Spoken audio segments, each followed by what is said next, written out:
Good morning. Happy Sunday. I'm EightBitsaByte, and of course, this is Sophie, right, Sophie? You are the star of the show. I know. Homeless, good morning. Yeah, that was good timing, right? I lost track of time. I almost missed starting like right when I want to because I was doing stuff, and then all of a sudden I was like, oh, it's already like 7 o'clock. I got to get going. That was supposed to be live. All right, let's see. Make sure everything's working this morning. I had Windows updates, so you never know. What are we working on? Pull this up. Oh, it's really small on the screen.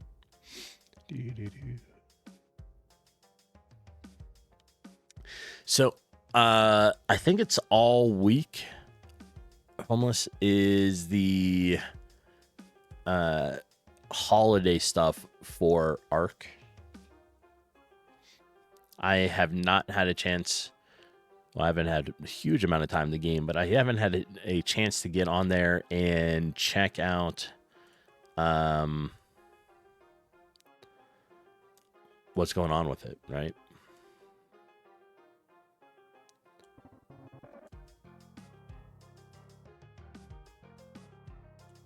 There. You haven't been on in a few days? Yeah, me neither. There's just so much going on. It's so many games that I'm playing. Yeah. I did manage to play a couple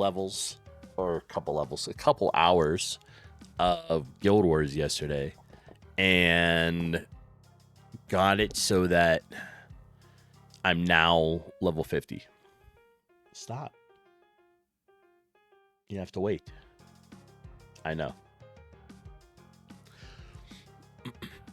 Yeah, by last night, I finally hit level 50, and I was like, okay, I can stop for the day. That was my goal. It's just to get to 50. I'm still like 30 levels or so behind Jeepin. And, okay, I got your treat. I was just breaking it in half. Here we go. Thank you, Homeless. But I'll get caught up.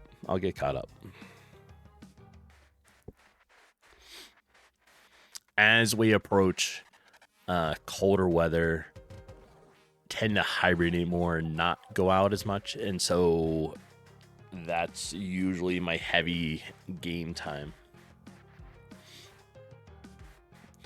All right, what do we have coming out this next week? We got a couple things. Outer Worlds 2 is coming out. It's supposed to be pretty good, honestly. But yeah, that comes out on, oh, what day was it? That comes out on the 29th, which I think is like Wednesday. And after that, then we have Arc Raiders.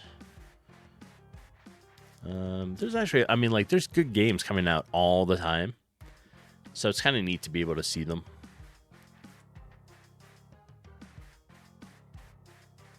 Yeah, all kinds of cool stuff.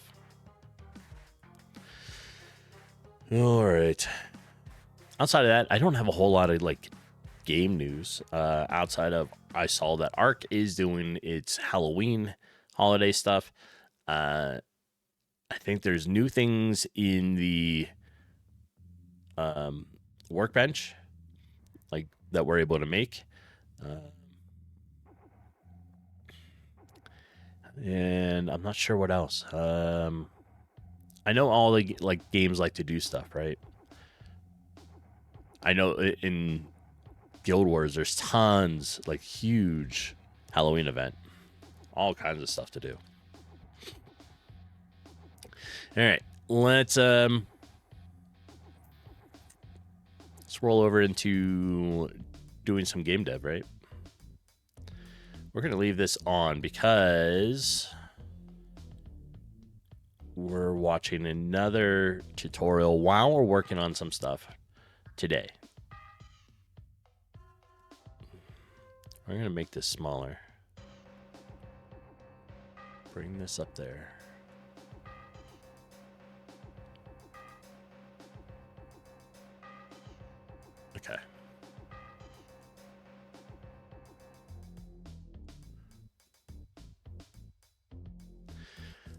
There we are. Let's move the browser.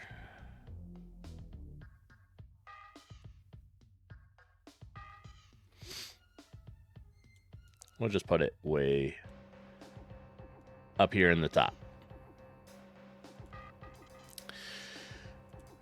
So what we've done, what we finished yesterday. Does my screen feel weird?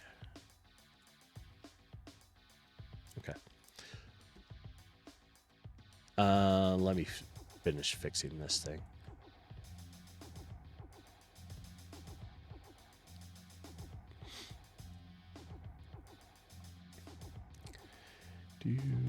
Let's see. Move that. That should be good. So yesterday, it was determined a direction for making better the world maps, right? So this is now going to be this roughly the size of the world map. And by that, I mean, like, it's going to have the town, some forests, and some other stuff to go and explore. And I think that'll be good for a 3-month project, the size of it. In comparison, like, this is right here, the size of the player. So, lots to do and explore. I think it'd be great. And then all the interiors are going to be in its own zone, like this, right? But they'll make them in here, so it's all part of one map, like one room. Then, of course, the battle one, but... And then currently, I was working on kind of following that leveling system for it and adjusting it to make it fit how I need it, right? So this should be good. All right. I hear music. I'm just trying to make sure. Let's adjust here.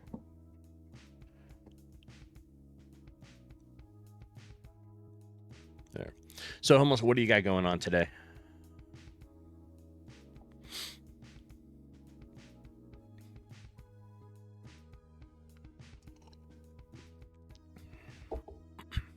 I think today will be a couple hours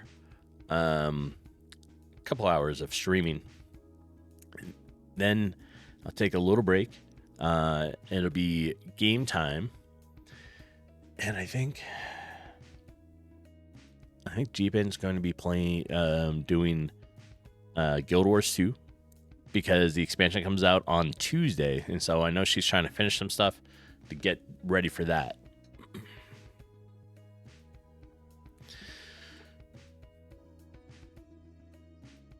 All right.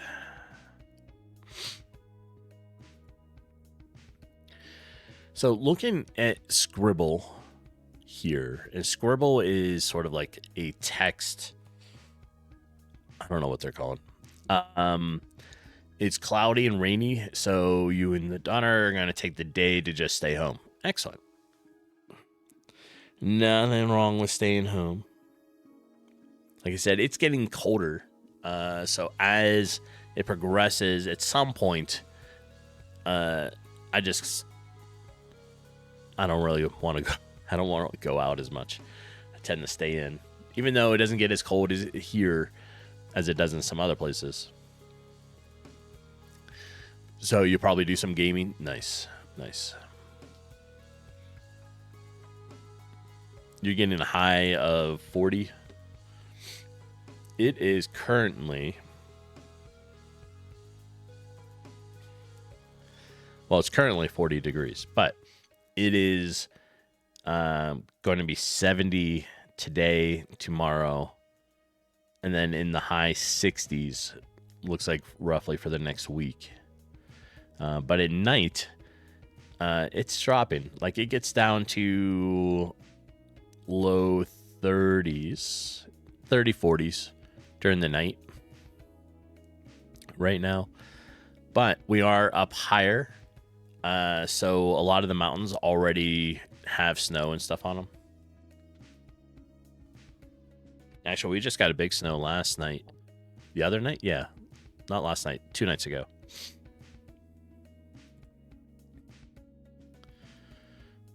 And that was pretty cool. It happened, like the snow was more up north a little bit. It's warm still. Yeah. No, the coldest it normally gets is probably about 15. Right? There's a couple days where it drops to, like, I think last year it hit 5. You know, but outside of that, no, it's like always pretty, like it's decent. Yeah, 70s right now. It's dry air, so it feels different. You know, it's actually pretty nice. It was 40 degrees out there. You know, I was able to just walk around in a light flannel, and I was fine when I was walking her. Yeah, I know.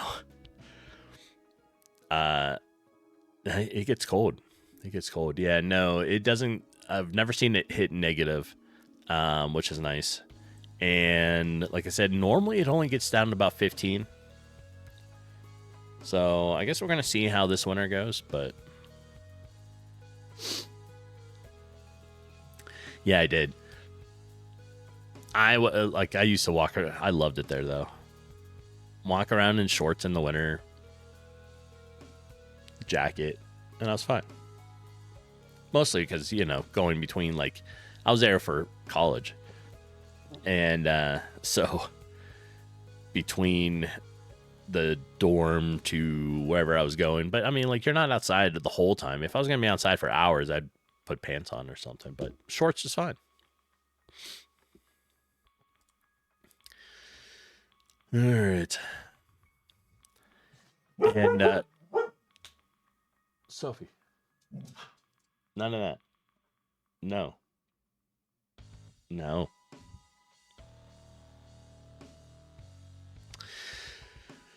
Right. Yeah, and we don't, where I live right like here, we don't get a lot of snow. It maybe snows once, twice, usually a year. But just like at the mountain, it'll get snow. Especially above the 9,000 foot mark, it's always snow up there. But right here where I'm at, I tend not to get a lot of snow because of the way the weather works, and it just like goes around, like I don't know, like a little bubble here. But just north of here gets a lot of snow. Yeah, right. Working something you dress up, but to shovel, oh yeah, shovel the walkway, forget it. I'm wearing shorts, boots, be good. It's fine. All right. So I updated my test area, so it's a little bigger. Right. We're going to be working on leveling a system today. Trying to give it so that there's like a little level bar, like an XP bar. And we need to work on some attack stuff, some general mechanisms on it. We'll probably follow along with this making an RPG tutorial from GameMaker, just to get ideas about what we want to do.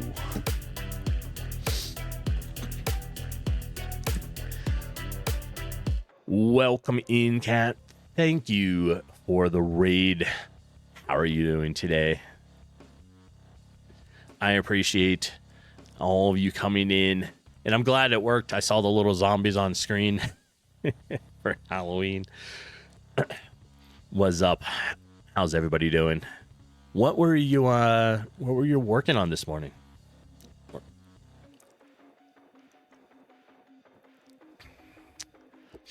Almost yeah, oh, that's right. Your mom lives across the street, and she'll see me go out in shorts, call and ask what the heck I'm doing.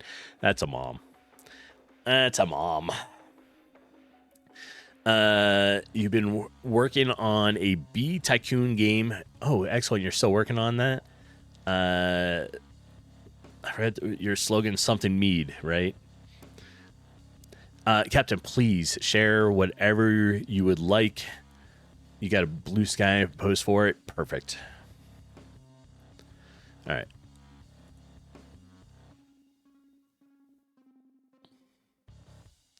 Let me open this a little bit.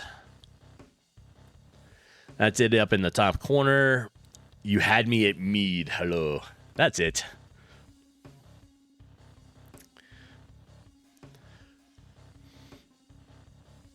And I like mead, so that's good. That's coming along good. I like the way that looks. That's cool. Today you got a lot of little things that you've been wanting to get done today. It felt good. The next task is going to take a really long time, so you decided to call it. Gotcha. I'm on stream 5 of the new RPG project, right? So it's only a 3-month, what I call sort of an MVP training learning project, right? I set 3 months as my scope, so that's it. But it's going to be like an MVP, so minimum viable product. It'll be a complete game. It'll have the game loop in it, everything like that. But it's mostly for me to learn new things before I really decide what I want to work on next. So I just finished the tower defense game 3 weeks ago. Did a game jam game, and then started this one. Yeah, that's cool. Your stuff's always cool. All right, let's redo this.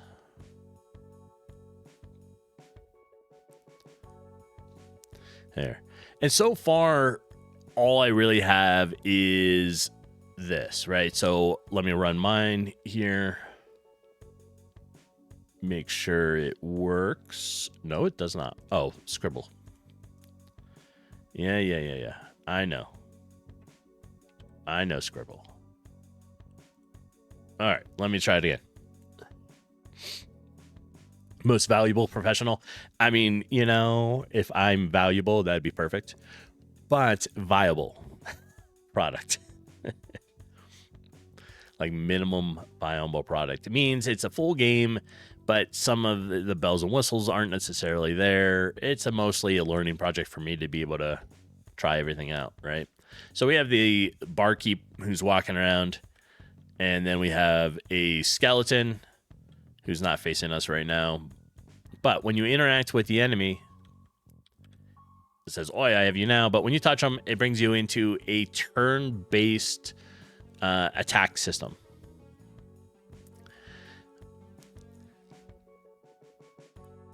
What engine is this? GameMaker. Yeah, I'm a GameMaker dev. Or trying to be.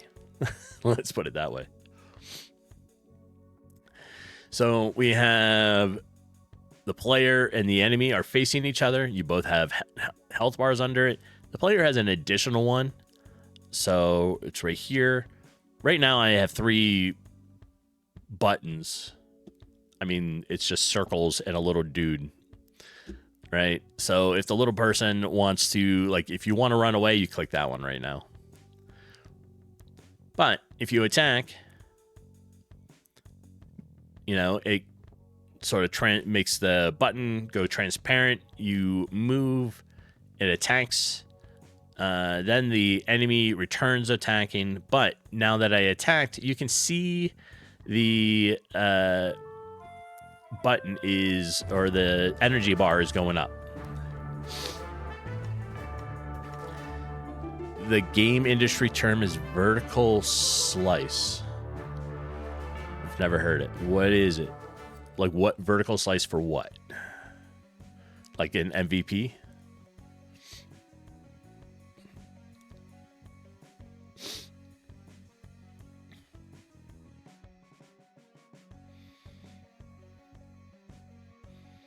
Is that what you're saying that is? I mean, I think I've heard of it, but I don't know if I've heard of it as far as like doing small little projects.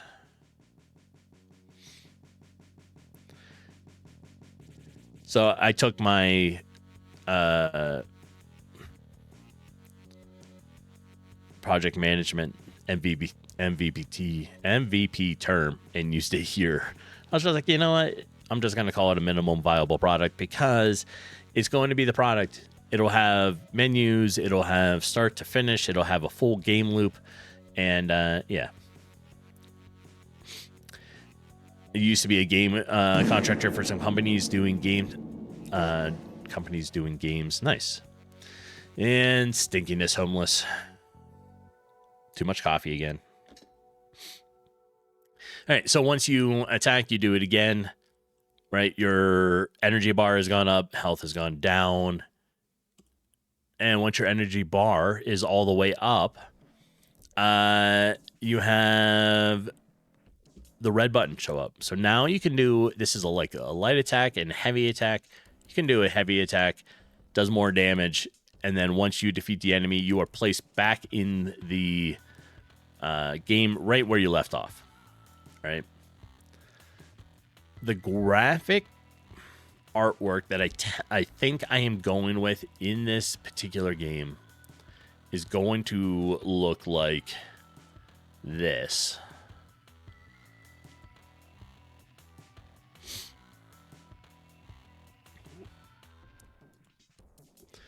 So I think that's where it's going. It was Bob, homeless.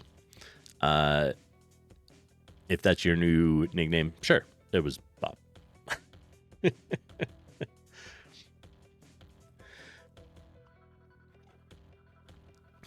Yeah, I'm not sure what I want to work on next year, but I think I'm going to do 1 6-month project and then like 2 3s for next year. But after I finished my first full game earlier this year called Pixel Warrior, I wanted a change of pace, right? So I chose 3-month projects, make it into 3 different ones for the rest of the year, the way it worked out. And for the first project I did, it was a Twitch avatar program, which is running at the bottom of my screen here. So that is my version of stream avatars. Then I did a tower defense game and 1 game jam, and then I started this one.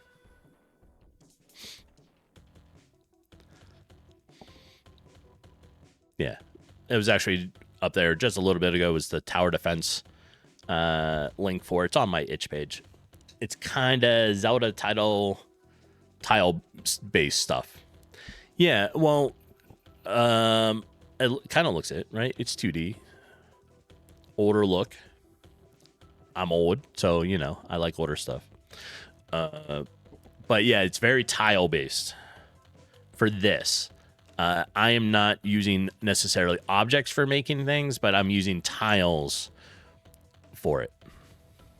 So I have to manually go in and be like, oh, I don't know. I want stairs here. So you put some stairs. But then you got to worry about like depth and all that stuff to make it so that when you walk around, you can walk around okay and not appear in front of or behind certain objects.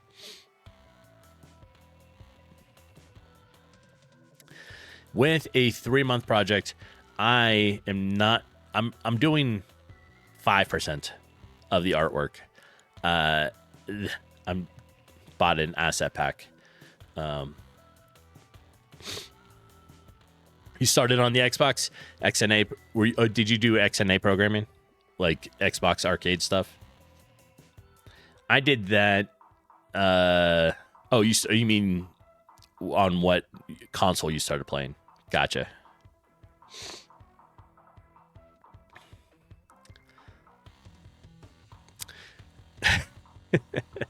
XNA mentioned.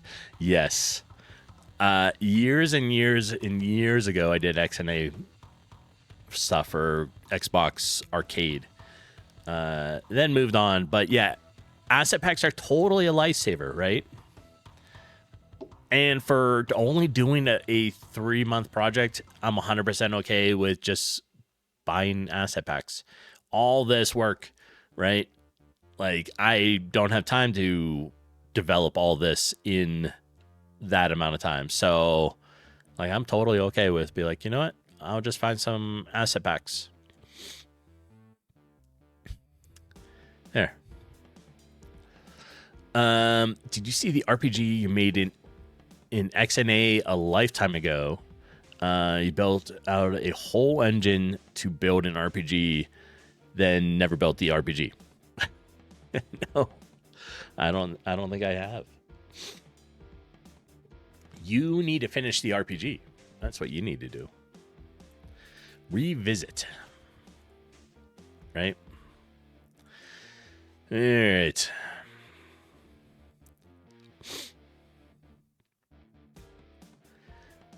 Yeah. Oh, it was definitely. What? Lots of fun stuff, right? And so far, like, if this isn't bad, some of the depth layers aren't right.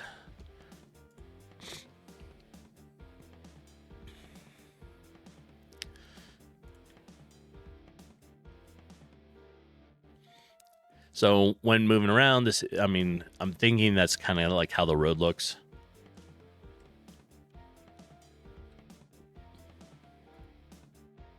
Yeah. And you'll be able to come up here and interact with the door, and then it'll teleport you to where the interior of the building will be.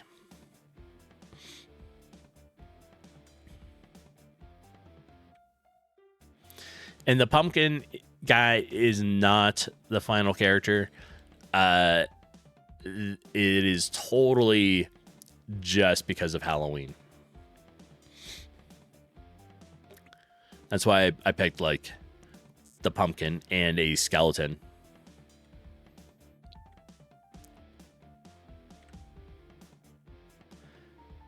I haven't... Oh, there he is. There's my skeleton. When you get close, it'll talk to you. But when you actually make contact with it, the zone will get adjusted. But, like, when you get close, it says, oh, I have you now. And then, you suddenly make yourself into here. You're like, you know what? I don't want to. And then you run. And it offsets you a little bit so you can run away.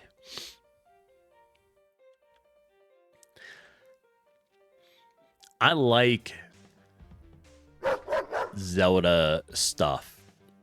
So I think I'm sticking to that style, right?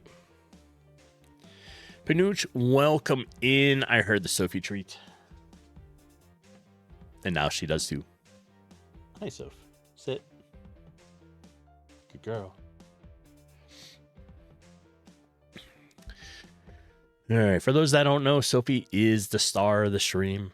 I'm just sort of the sidekick here. So how is your morning going, Panuch? All right, we need to try to work on some of this, right?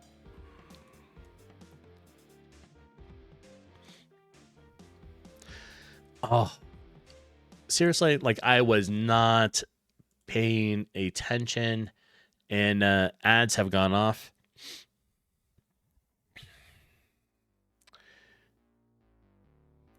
I do need some coffee because I've been up for about an hour or so before I started stream because of walking her and all that fun stuff. But I need to fill up my coffee. So during this ad break, I'm going to take a quick be right back. I will see everybody momentarily.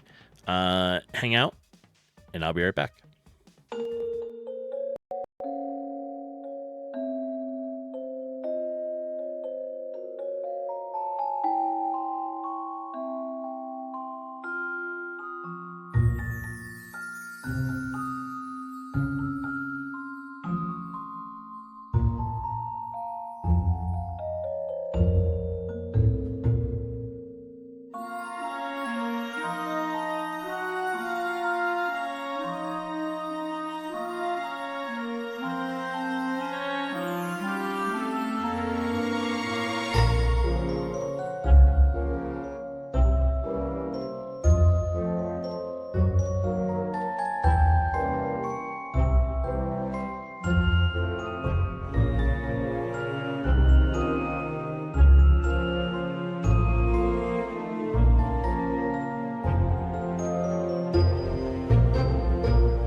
All right, I'm back. Got my coffee. We should be good to go. I think we got like a minute left in ads. Speaking of coffee, Captain, you could use another comp. You're gonna work for a while and recharge. Good luck on the project. Look forward to playing it. I appreciate you coming by. So I hope you have a great rest of the day. And yes, please go take care of whatever you need to and get some coffee. I know, Sophie. All right, let's see. We got about 30 seconds.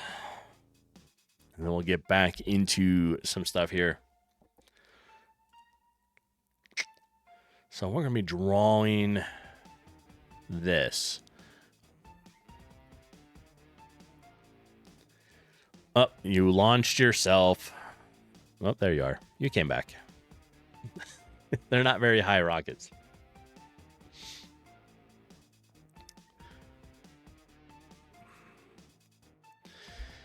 All right. So on here. All right. It looks like ads are over. So we're going to get back to messing around here. This is going to be our bubble. Now, this is not... Oops. Where am I? Right here. We're trying to make a... work on leveling up a little bit today. We want to make a XP for our experience bar. We're going to call this DX, a bar with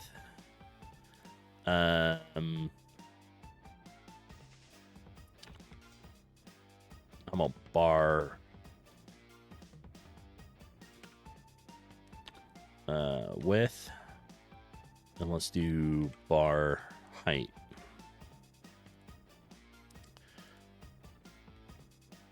Okay. We're going to start it. That should be okay. All right. I see XP. It's right here. Why does this OBS always take so long to recognize this?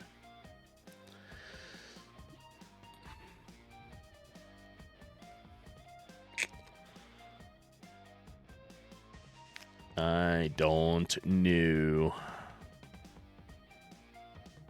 RPG game.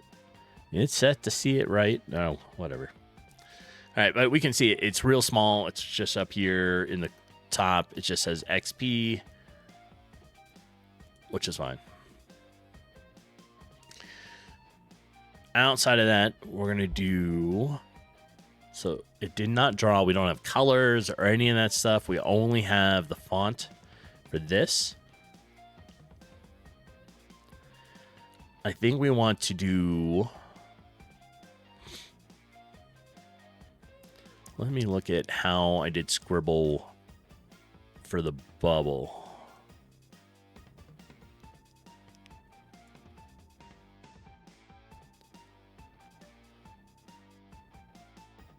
All right, so we're bringing this back here.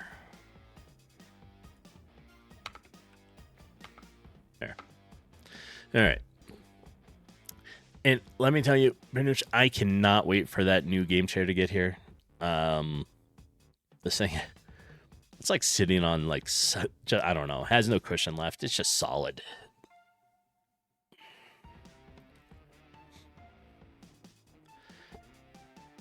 It won't get here till Friday.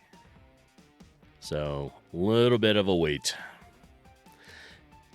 Yeah, it looks comfy to sleep on even, right? It leans all the way back too, which is dangerous. It wasn't like super expensive. I found one on sale. So I was like, kind of bit the bullet. And I was like, okay, I'm going to do it. And then I'll move this chair up into the crafting room. So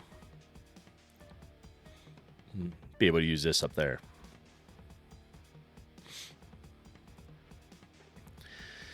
Okay, we need to do round. We're drawing round a rectangle, which curves the edges of the rectangle. We're gonna do bar width. You are. I'm about to fall asleep on stream. I know. I could. If it gets so comfy, I'd just be like. Everybody will have to do sound alerts to wake me up.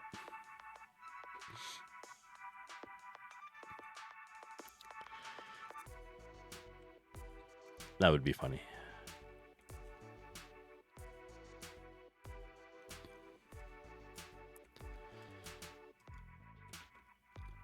There, and let's take our height and put that into here.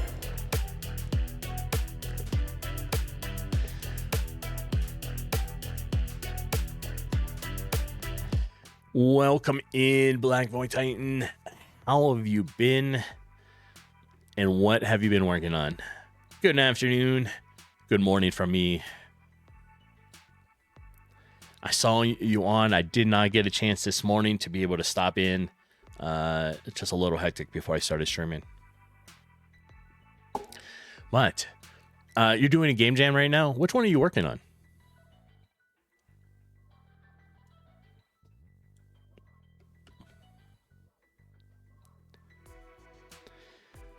I just finished a game jam 2 weekends ago. It was for very specific. So for the state, it was the New Mexico game jam. And it was a theme of lift. And so I did like a hot air balloon. But it was very like specific on it. So you're doing is the solo development Halloween jam.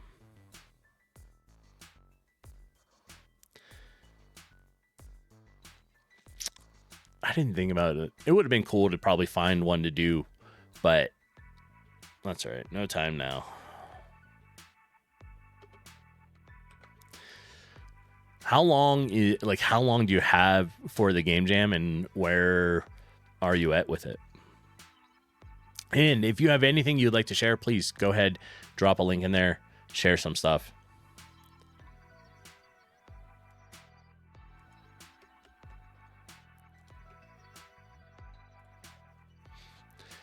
A Halloween game jam would have been cool.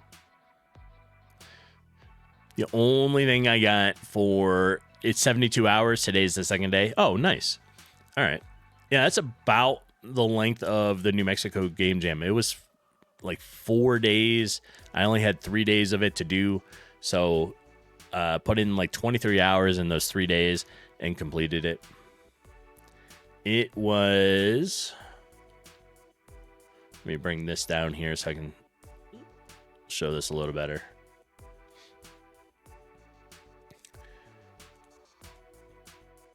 Right, so we have the game jam here. Let me find my itch page. This is it. So it is just literally like a little hot air balloon style game that I did. That was all. You had to stop and pick up passengers and get it to the end. And you had air currents and some obstacles to avoid. And that's what I did for it. But it was cool. It was cool. I like game jams. They're fun.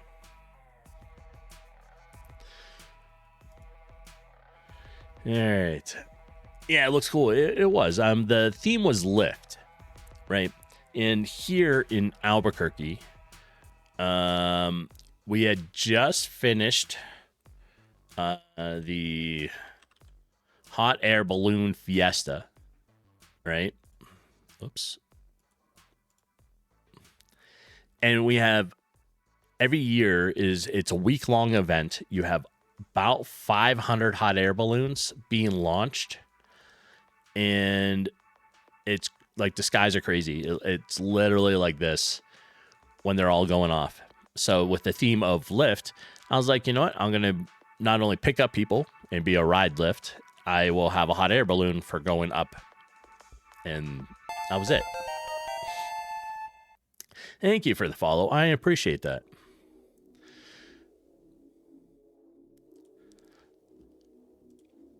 I'm still working on stuff, learning stuff, but you know, that's all right. And this is Sophie here.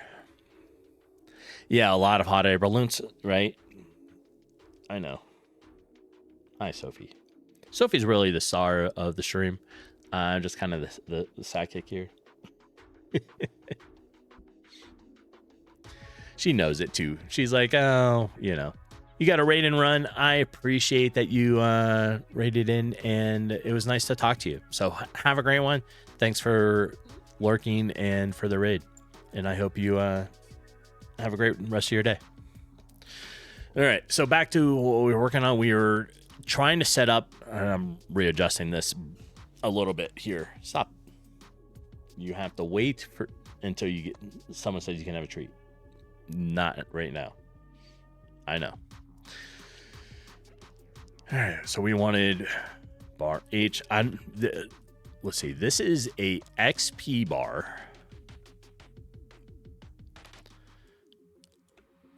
So I don't think I even need.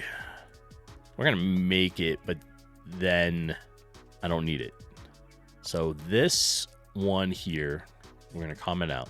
I just need one bar.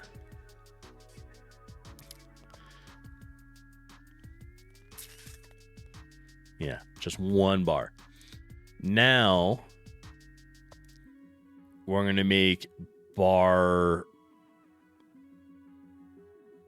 with. How big do we want this thing?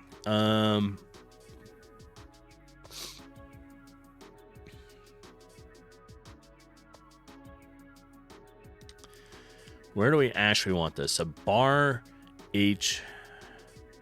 This is width, height, width and height. I think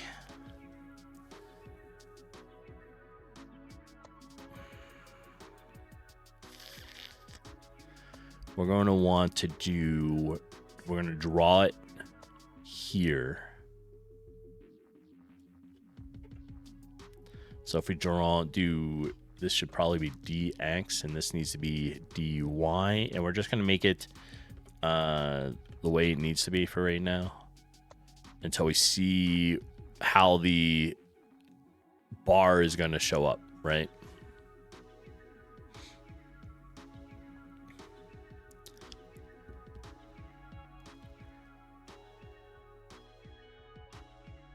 Yeah.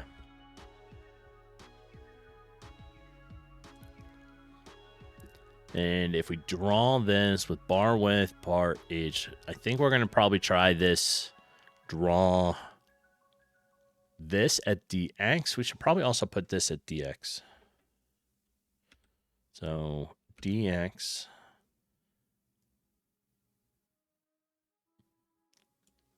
We'll do 5 on all these, right?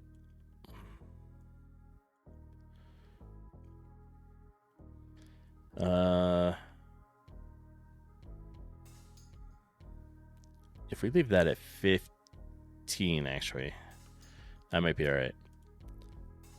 And then this is dy, and we should be good.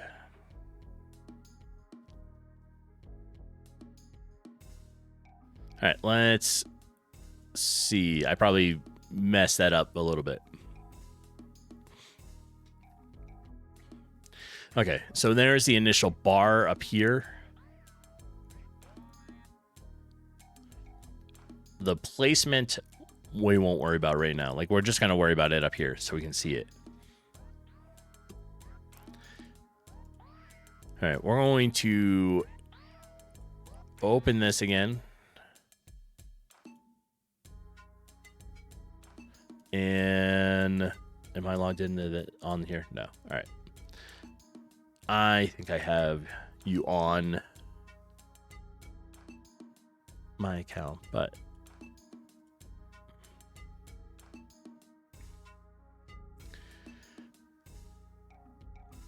all right, we're gonna watch, well, follow along, I guess, of an RPG tutorial and try to see what they want us to do.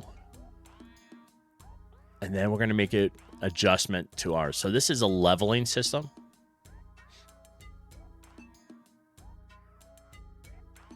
And we'll put this up in the top corner here.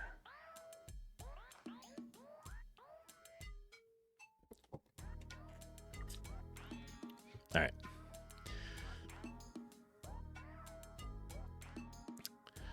And this is a GameMaker tutorial about RPG games. I've always wanted to follow through it, so we're kind of doing that, and then making things work the way we need to.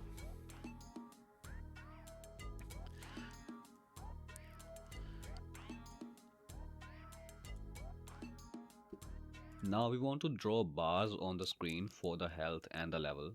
For that, we'll use. All right, so we don't need our health. Well, I guess we do need our health there. 9 slicing enabled, so you can stretch it as much as. Right now, we have health only showing up on the battle one.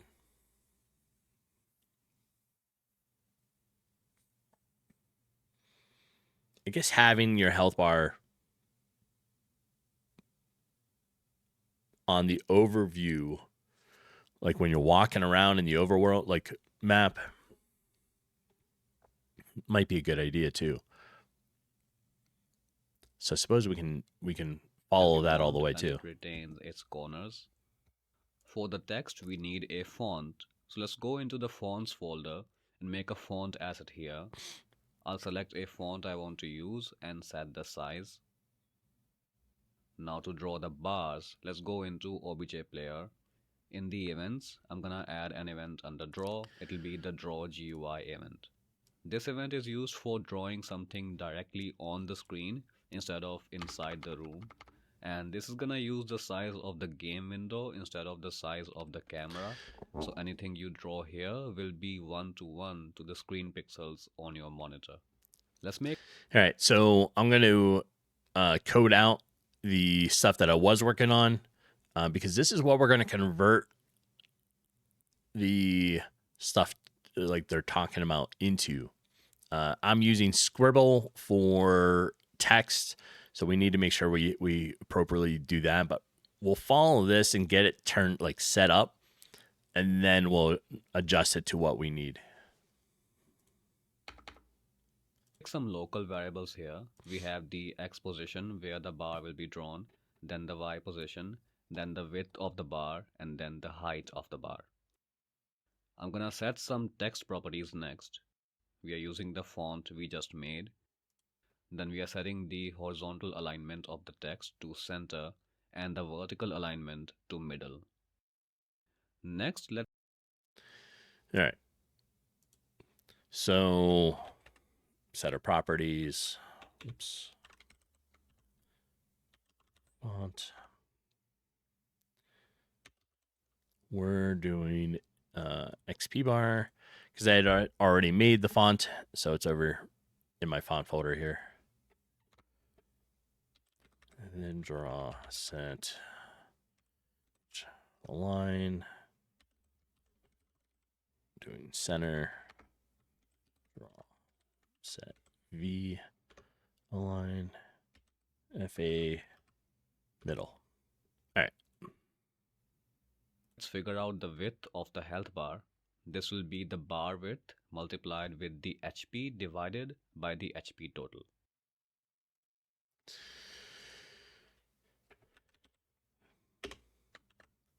And health bar W.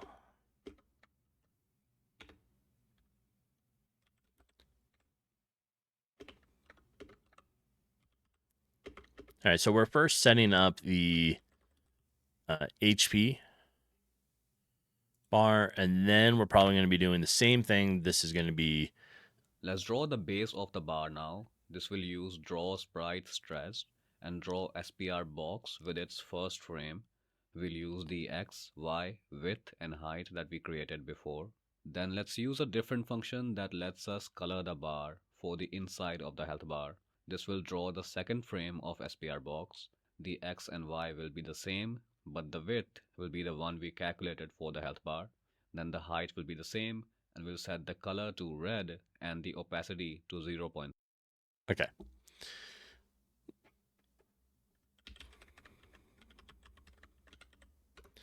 Draw sprite there. We want the box 0 dx score dy bar 8 bar W, then bar H. So we're drawing two boxes on top of each other. This allows it to show when one is, like when your health is low. So you'll have a shade, like a grayed out area below it, and then your health bar or XP bar could either be going up or down for either one of those. So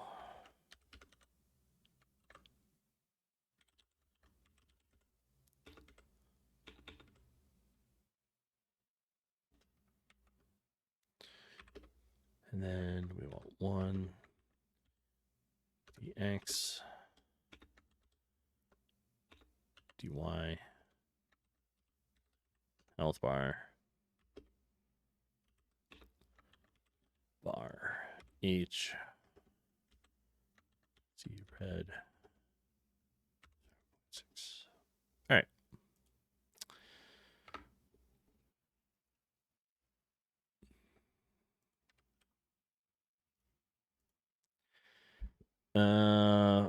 Whoops. There we go. 6. That should draw the health bar. So now let's draw the text on it. We'll use draw text and draw at the center of the bar by adding half the width to the X and half the height to the Y. The text I'm drawing simply says HP. Now Okay. This is where we'll end up switching this out, because just drawing it like this is not how we want it. We're going to have to use scribble. But for now, I think this will work. I think it'll work fine.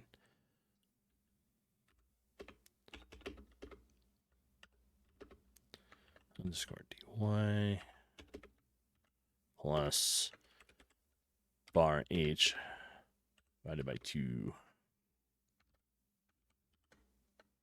Okay.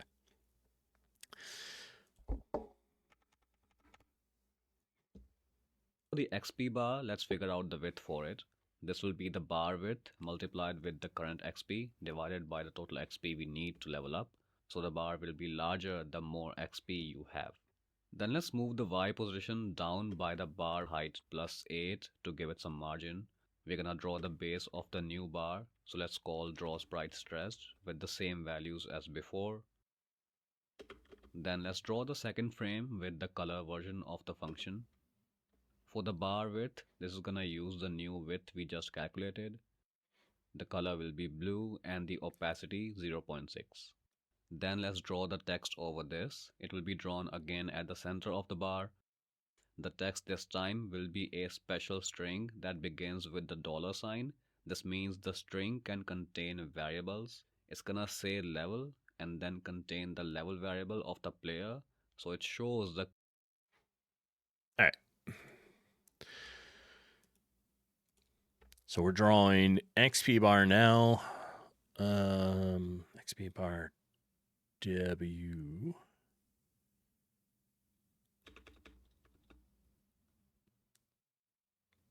Let's see where we're at. XP bar. Oh, I was right. Okay. Times our XP divided by XP required, which are variables that I've already set up. They're in up here farther. Set them up here. So now plus equals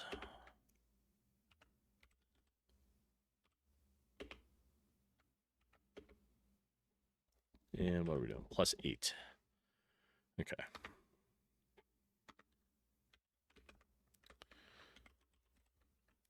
Draw sprite stretched. This is SPR box 0 underscore DX underscore DY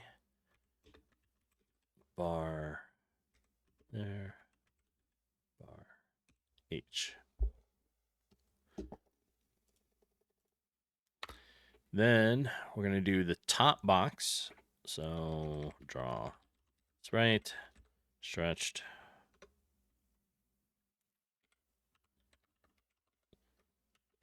And I use a separate box for the top one than I do for the bottom one. Mostly because then you can also apply a color easier to it on how I made the boxes.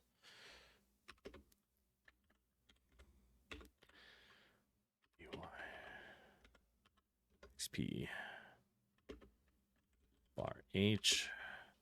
And our color, we're going to do blue. We'll change that at some point. There, and draw text. We're going to do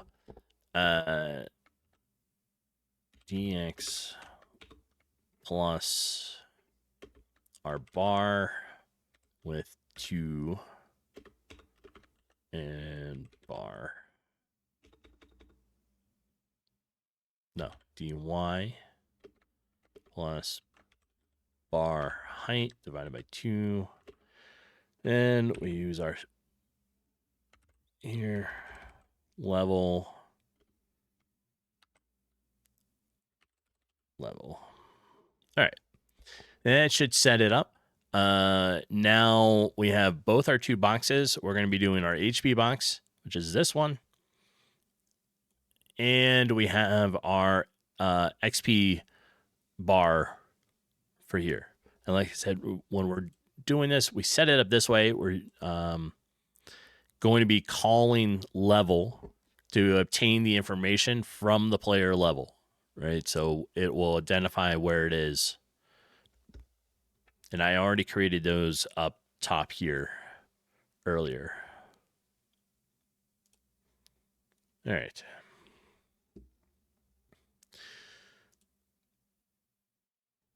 Like I said, this we're following this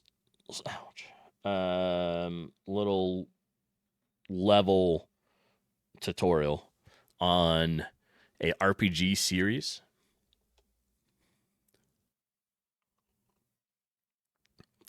Decided it'd be fun to kind of follow along and do this, and then adjust it to the way I need it.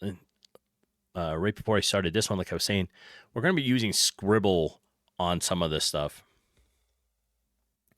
So at some point here, we'll convert the text into more of a Scribble format. All right, let's see what we have next. Current level there. And finally, we need to reset the properties we set, which are the alignments. I'll set them to their default values, which is left for horizontal and top for vertical. You can now run the game and see the health and the level appear. Okay, so, oops. H align. And we're going to do draw set v align. Did you put a value in there? FA left and values, which is left for horizontal and top for vertical. okay. FA left, FA top. All right. Let's run it and see kind of where we're at. Or not. Oh, okay. Let's see. Not set before reading the dot, the dy. My bad.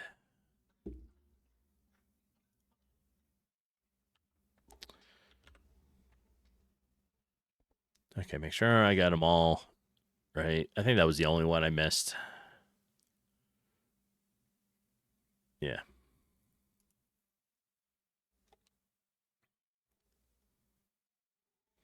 There. And now we have both our HP bar and the level bar there. So what's going to happen, what should happen is when you're going around, like it won't be that long. Maybe I'll put it down on the bottom here.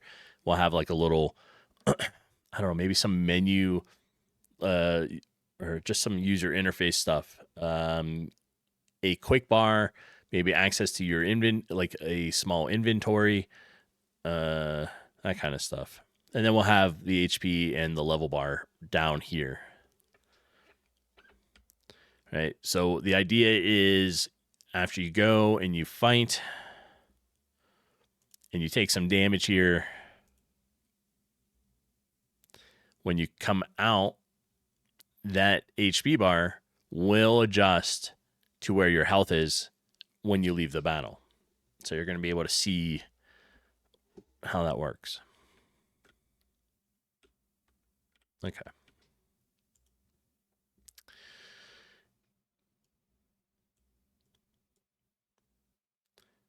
And I clicked on something, right? Yeah.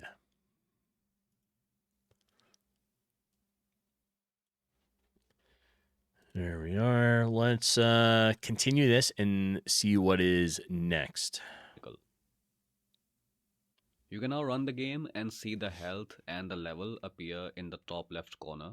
If you lose health, it will be reflected in its bar. Except it's not. We can't gain XP in the game yet. So you're Victor 6 Games, you're still here, just enjoying watching what I'm doing. Well, I appreciate you hanging out. Feel free if you have questions or anything else, ask me. I will attempt to answer them. But otherwise, I'm glad you're here.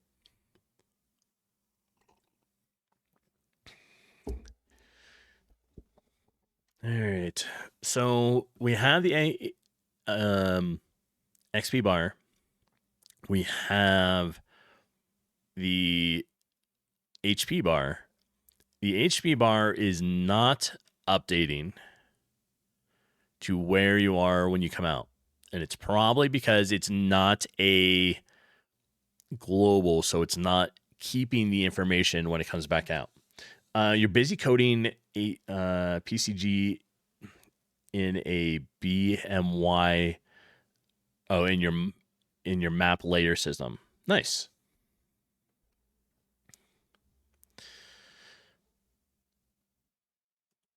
Map layer. What type of game are you? Like what style game are you working on? Is it 2D? Are you doing 3D stuff? You're building a realistic hunting survival sim. Really? I like hunting survival sims. I like survival sims. Let's put it that way. I think they're fun. I think that'd be cool.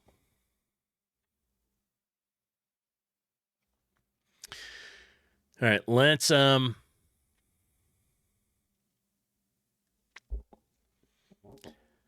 let's figure this out. If the player is taking damage, and we have to update it. So this is where it is. This is inside battle player. We're gathering player data. We have data.hp and data HP total.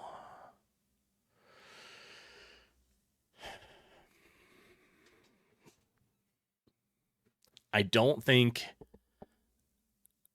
that's being kept as sort of like a global variable on it. So it's not, it's erasing it when it leaves the room. We need to get it so that it remembers it. You're a team of Army veterans with PTSD teamed up to create a sim to support mental health and brotherhood through the art of gaming. That is excellent.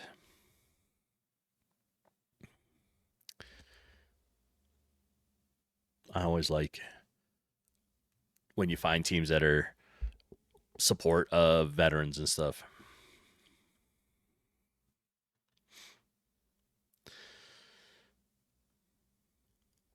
Do you have a page or anything that talks about you, age page, website, any of that stuff that talks about your team or what you're working on?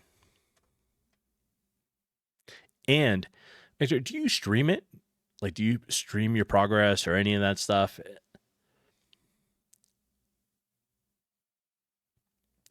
Bit of a reach as you are all new into the dev world. It's not a reach. It's just an extended goal. I mean, you can easily do it, right?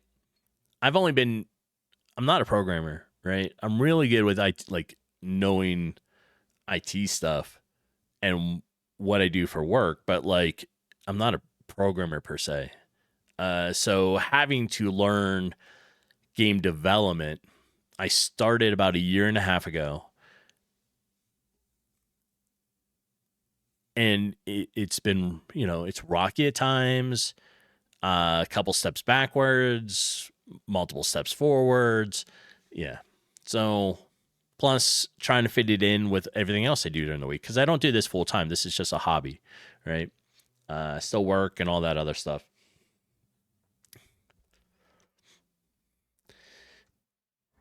A friend of mine is also a veteran who does game design, who also streams, Brewer.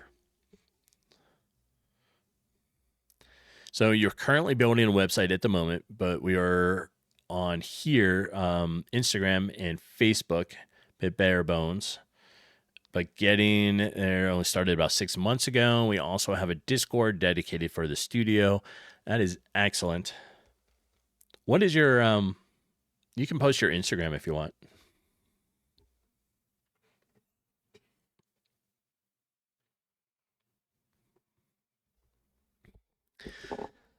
I like that idea. I think it's cool.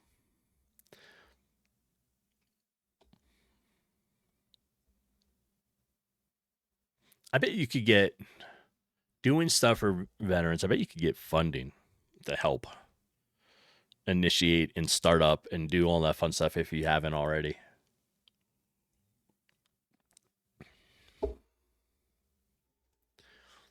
That's a cool concept. All right. We need to make this I feel like I need to make it more of a global thing, right? Because we're saying our data, right, which is battle switcher, but player data, which we're obtaining through our player object here.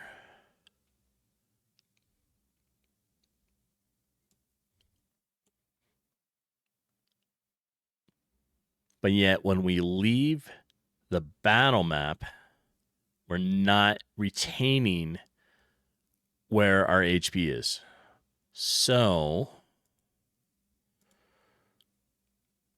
let me move these to the end.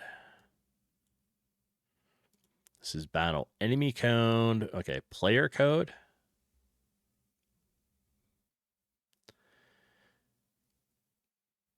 How do I get this to update correctly? And then maintain it when I leave the battle map. You currently have a AAA producer and investor. Nice. You're on the right path. So battle manager, damage to enemy turn. Check for end, return battle map HP here. This is our enemy, this is our player.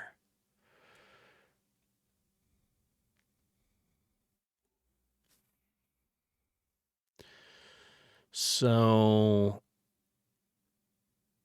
how do I get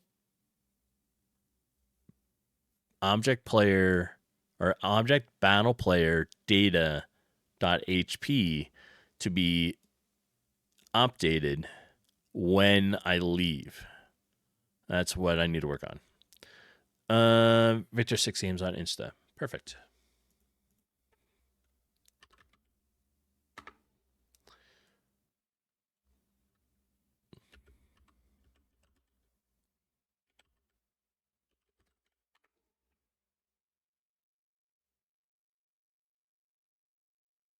Nice. Okay.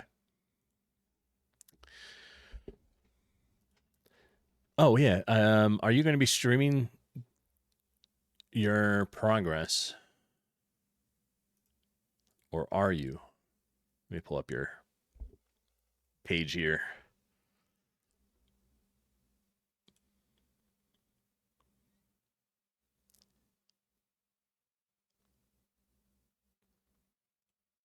And okay, I got it. So we have object battle player dot data dot HP, right? We need to make regular object player HP update based upon the new data. We'll be streaming again here. It was on TikTok, but wasn't a good fit. TikTok, yeah, I'm not a TikTok person. No tactics for me. Twitch would be still good. Some of the other sites also. Yeah, I've looked into streaming on a couple of different ones and just trying to see where a good market is for this. But so far, like this does pretty good. For now, all right? All right. We have battle player dot data dot HP. When check for end, return either. So it's either enemy data dot HP or this. Let's check for end, player battle. I needed to.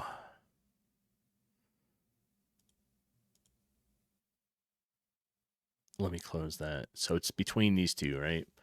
Right now in the object player, I'm saying HP is this and total HP. When we're in the battle, we're pulling that info, right? Because in object player, we're saying it's player where data is player data.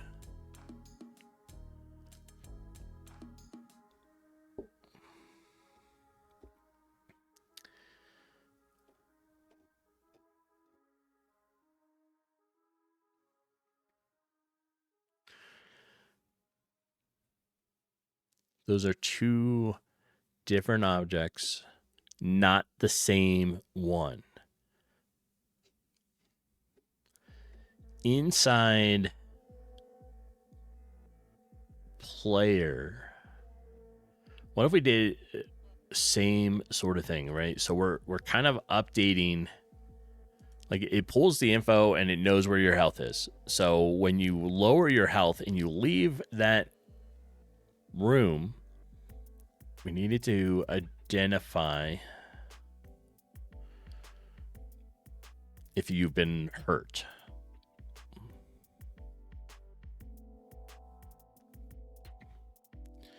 So what if we said function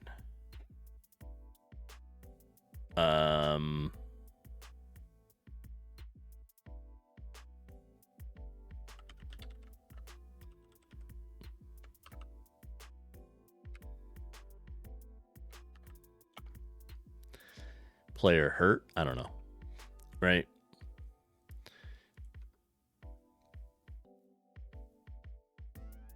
If the player is hurt, so we need to identify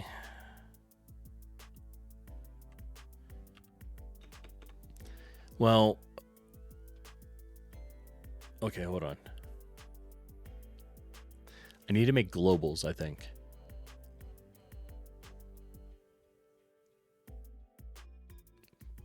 I think that's part of it, is because as soon as you leave the room, you no longer have access to the battle player object.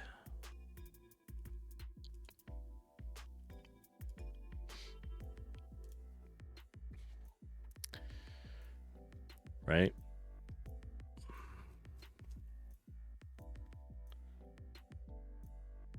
How is an easy way to do that? All right.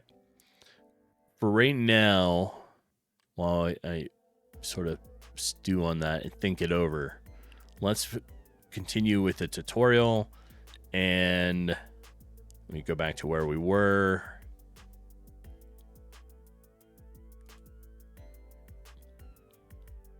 And let's start with this again.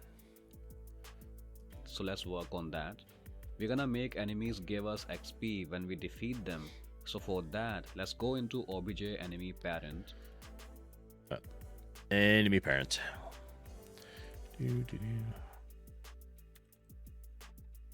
Enemy parent. Come down here. In the variables over here, I'm gonna make a new one called XP underscore value and set it to 30.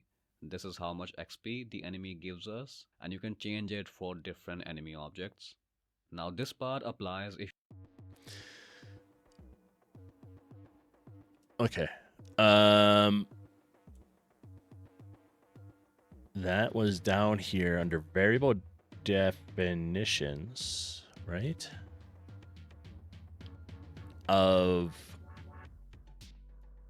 let me watch that again, because mine doesn't match what it shows. set it to 30. This is how much XP on that. We're gonna make enemies give us XP when we defeat them. So for that, let's go into obj enemy parent. In the variables over here, I'm gonna make a new one called XP underscore value and set it. So why does their stuff show up in variable definitions? Can you see it? No, you can't.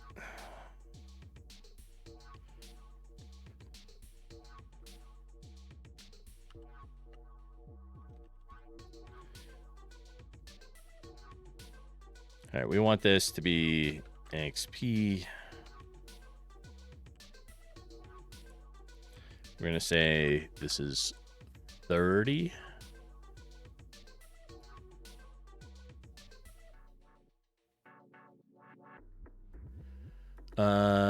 Good morning, Jeepin. What you doing up?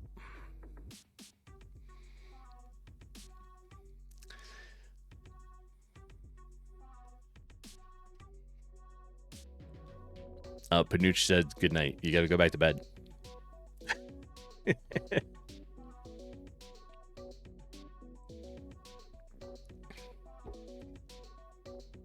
All right, so we are creating these variable definitions over here. You can't see it because of my camera, so hold on one second here, just so I can show it. Down here in the corner, you have variable definitions. So we're doing XP, and it's saying XP underscore value, and we're going to say it's 30. To 30. This is how much XP the enemy gives us, and you can change it for different enemy objects. Now this part applies if you followed the real-time combat video. I'll show the one for turn-based soon. We'll go into the alarm 1 event of this object. This is where we check if its HP is at 0, meaning the enemy is defeated. So under the same condition, we're gonna give XP to the player. I'll call the add XP function from the player instance and give it the... All right. I am confused a little bit. So we were in the...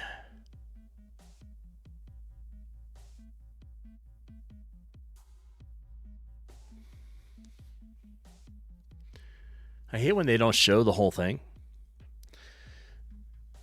Jibin, you're thinking of getting up and having a delicious cup of coffee. Excellent.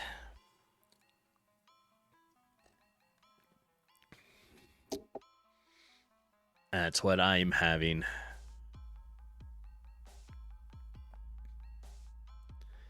I feel like some of this, I don't know why it's there. So now I need to identify this. I hate when they do that. And like certain things aren't there. And I don't understand how they got there because I've been watching the other videos. So like, where did that info come from? Ugh. All right. This is an alarm 1. I can't tell if we're in the player at this moment or in here. I wish they would not do it that way. All right, let's start back up. Back a ways. Grog, good morning. How is your day going so far? All right, so we're gaining HP. We can't gain XP in the game yet, so let's work on that. We're gonna make enemies give us XP when we defeat them. So for that, let's go into obj enemy parent. In the variables over here, I'm gonna make a new one called XP underscore value and set it to... Okay, see, I've been following the videos, and we've never made anything as a variable definition, right? So down in this spot down here, right? But I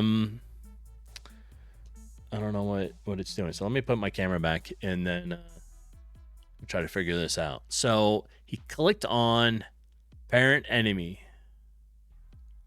We are inside the variable definition. We added XP value 30, right?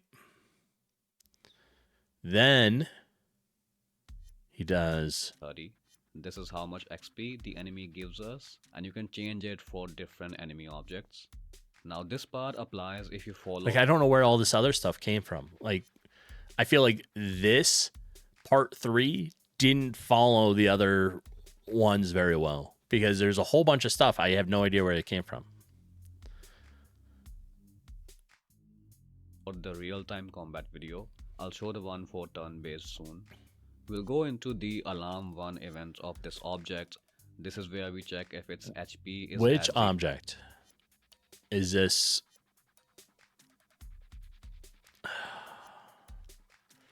All right, he said he's going to show the turn-based one soon, so maybe we'll just wait for that because I think that's messing me up. I think this is based off of like video to regular attack, not to turn-based. So let's wait a minute and see what he says, right? So under the same condition, we're gonna give XP to the player. I'll call the add XP function from the player instance and give it the XP value of the enemy. Now let me show you what to do if you followed the turn-based combat video. Go to the enemy step event and under the condition where we check the HP, do the same thing, call the add XP function from the player object and give it the XP value. So okay. So it had to have been, whoops, I broke it. It had to have been from episode 1, like you were saying, Grog, right? Because, which is this one. I'm currently not doing the variables inside the definition side. I'm just been writing them up here, which is fine. We can still have both for right now. I may go through and adjust it later. But inside here, we'll do that. I hear water over there. Morning, Jeebin. It's a morning. Everybody wants coffee. All right. So let's restart this. So, oops. This was here.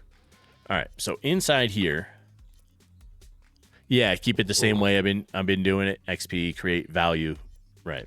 So I can get rid of this down here. And then if we put this all the way back up here, then this is XP value equals 30.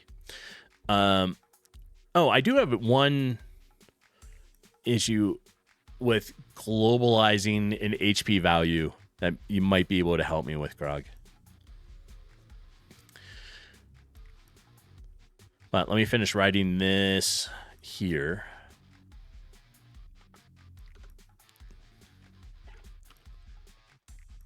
All right, I don't know what I just did there, but that was not what I was trying to type. Player dot add XP. This is now XP value. Okay.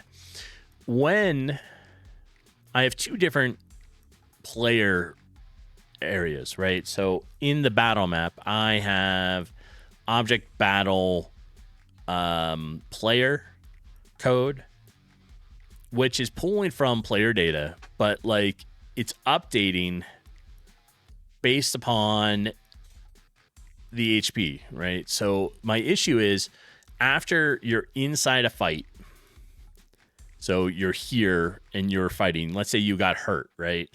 So now your HP is down. When you leave the room, it's not remembering that value. So I need to get it so that this updates on for leaving, so that when you're in the room, like back to the world map, it will remember your current HP. Because what I've been doing is setting up HP and XP bars here, and I'll wait because OBS takes forever to identify the game. There it is. So I have two bars that I'm setting up for level for your XP and for HP, right? We go and fight something, and I have a full HP bar. You know, now I take some damage. And when I'm done and I leave and I go back, the HP is not updating. So I need to fix that. However, and it just went off because I was delayed in telling you, ads have just went off. I am going to take a quick be right back so I can grab some more coffee, and I will see everybody shortly. So get up, stretch, do what you need to, and I will see everybody soon.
I'm back.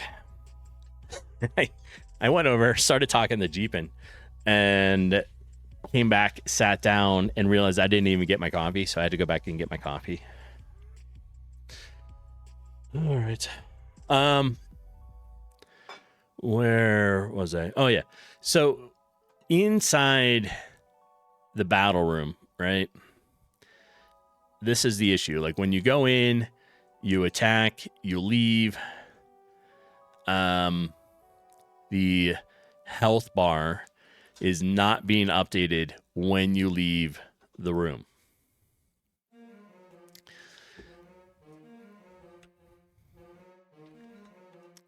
So, because even if you just take a little bit of damage and then like run,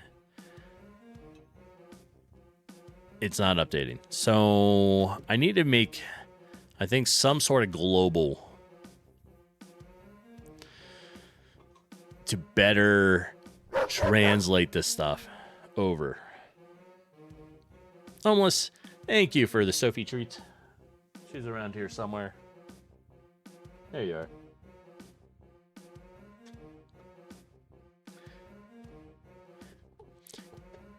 You think the tutorial handles it? So maybe I'm just jumping the gun on it. Because I thought the tutorial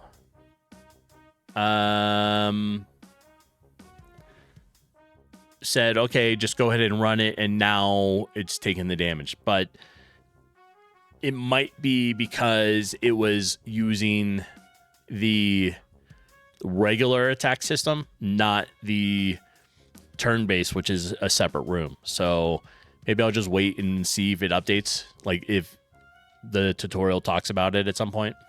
I'm probably just jumping the gun. That's all.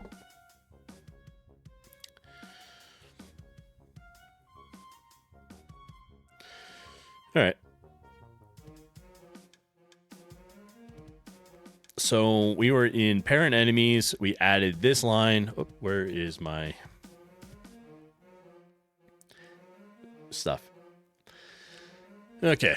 So we have move, collide. This is in the step event of, I think it was the parent enemy. Yeah, you get how it handles it, but you don't like it. Okay. Once I go, I'm assuming it comes to that point, right?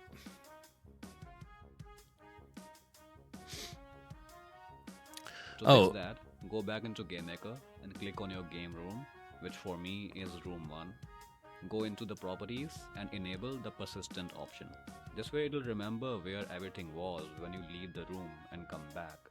So now in the game, if you start a battle and come back, you will be right where you were when the battle began.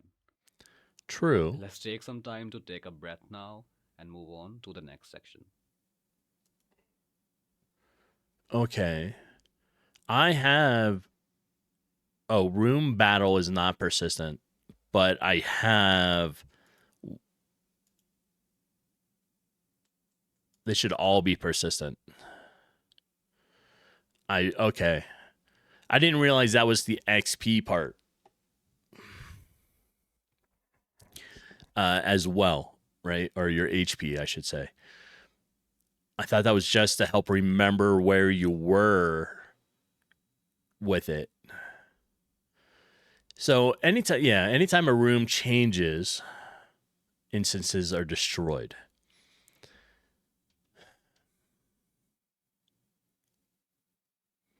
You don't want the battle room to be persistent, but the overview map is, including my player's HP. So is that the most efficient method to do this? Right?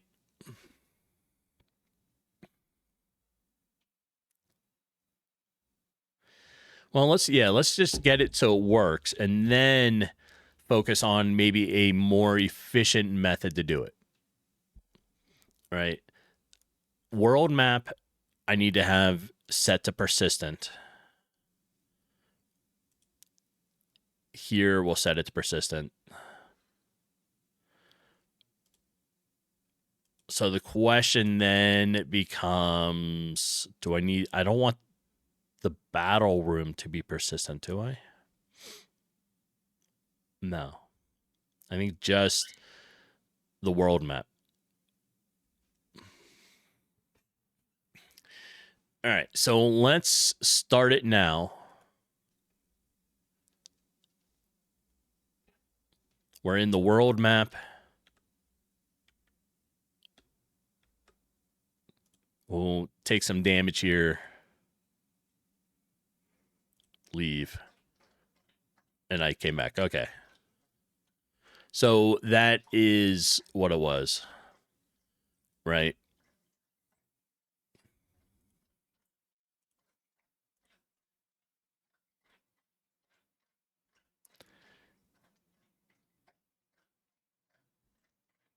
Okay, hold on. HP require. Oops. Required. So we're going to debug this real fast. All right. I think it was just a spelling issue. Start the game. Go in. We'll defeat this guy. We'll take some damage.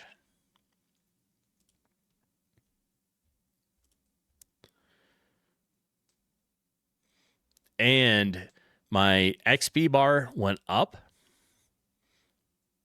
And the HP went down. All right.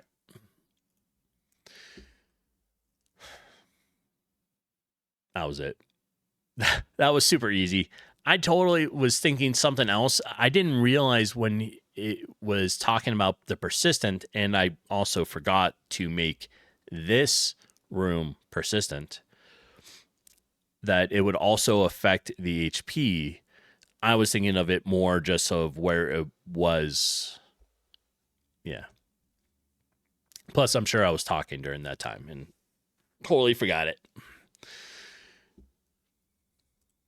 All right, we are back to here.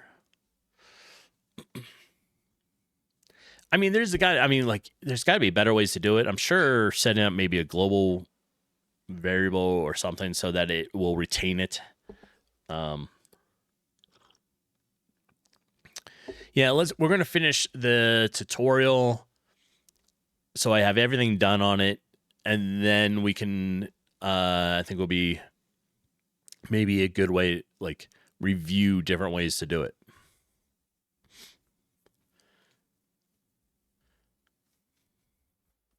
All right, let's see. I just finished doing object player.add XP value. So we're going to start that one here. So run the game. If you have real-time combat, then defeating enemies here will give you XP, and the more enemies you defeat, the more XP you get until you finally level up, and then you have to collect more XP than before. Eventually, after you have leveled up a bit, you'll be able to defeat these enemies in just 2 hits instead of 3 because your damage has gone up. If you have turn-based combat, then you will get XP when you come back from the end of a battle, and in the same way you can keep fighting and increasing your XP until you can also defeat enemies in 2 hits. So the game's just gonna get easier and easier and honestly less fun. So let's add a second enemy that's tougher and requires a higher level so you can easily defeat it. New enemy type. Okay. I'm gonna make a new object and call this obj enemy 2. All right, let's do that.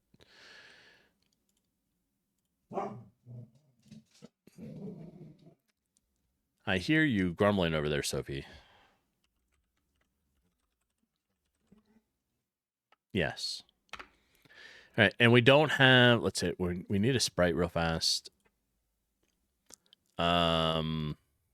Sprite. Let's do orange circle.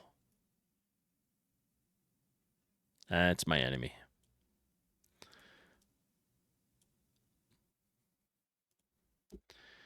And SPR.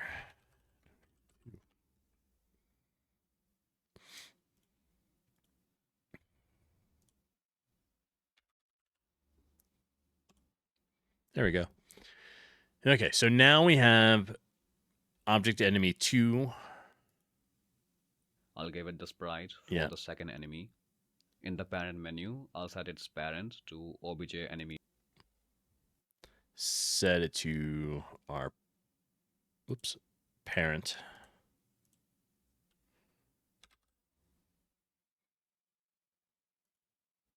There. All right. Parent, so it's now an enemy object.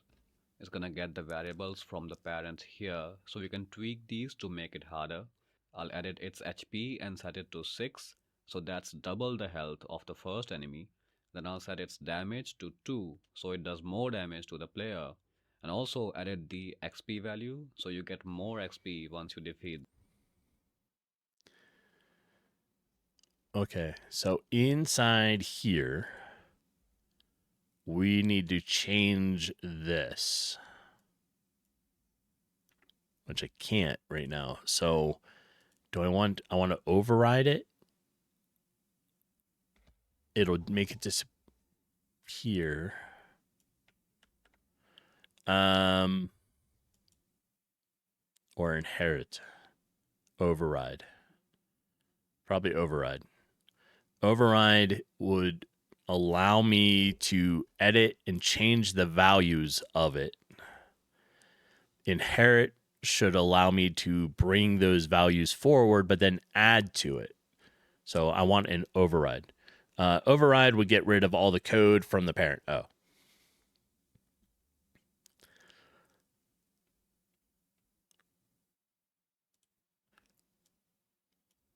So, yeah. Okay, so I don't want to override then. I just want to do inherit to be able to change this value.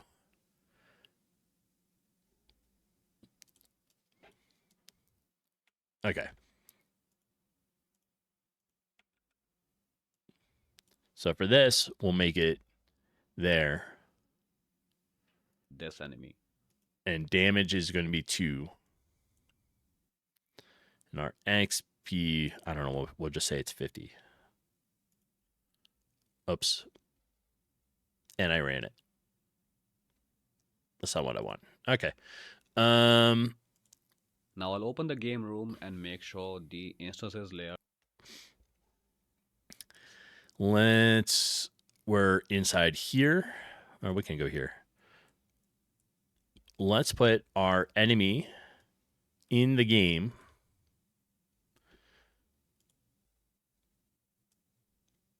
There. It might be nice to eventually do the variable definitions method he suggested. It's easier to know what values you have without having to inherit or copy. I think so. And I think that point, like, that kind of showed that. Like, otherwise, I have to inherit to do things, but if it's a variable definition, you can adjust it right here.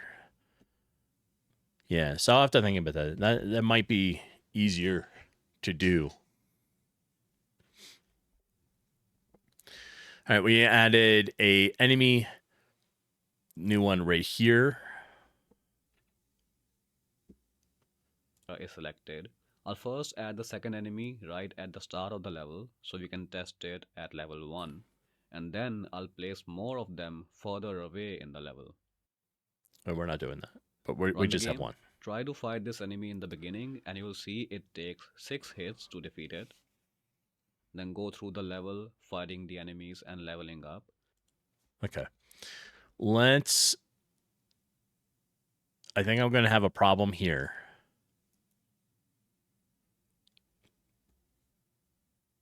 Right? So if this is my enemy, why is he? Oh, he's vanishing. I know why. All right, we got to fix this.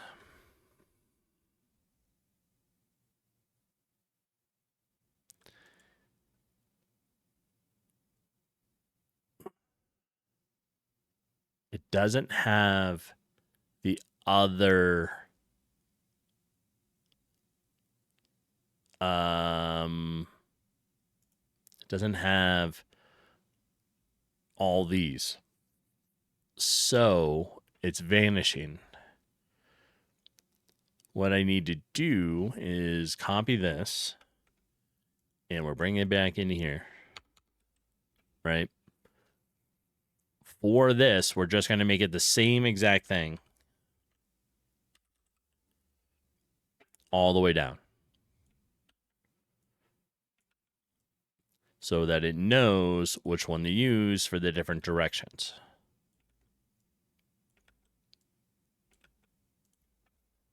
Okay.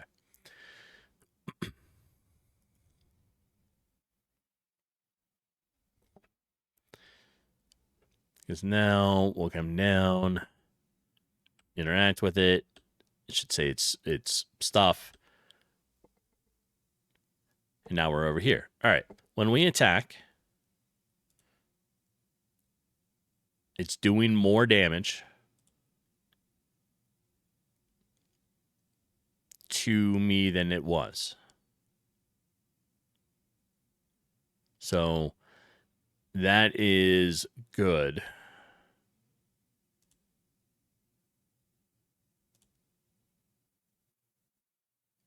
There. And it added 50 XP.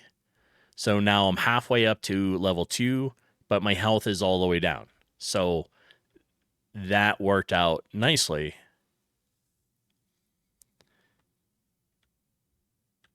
Yes. All right. So we have a second enemy. Yeah, and Garak, I'm thinking about like user interface. Like I think of 1,000 things when I'm doing this stuff, but I'm thinking of like some sort of user interface along the bottom, maybe where maybe your HP and your XP bar will come down here somewhere, along with a quick bar, maybe, and maybe a button for inventory to open, that kind of stuff. Or I don't know, maybe we'll just leave it at you have a quick bar and that's your inventory, and not worry about like opening a bag.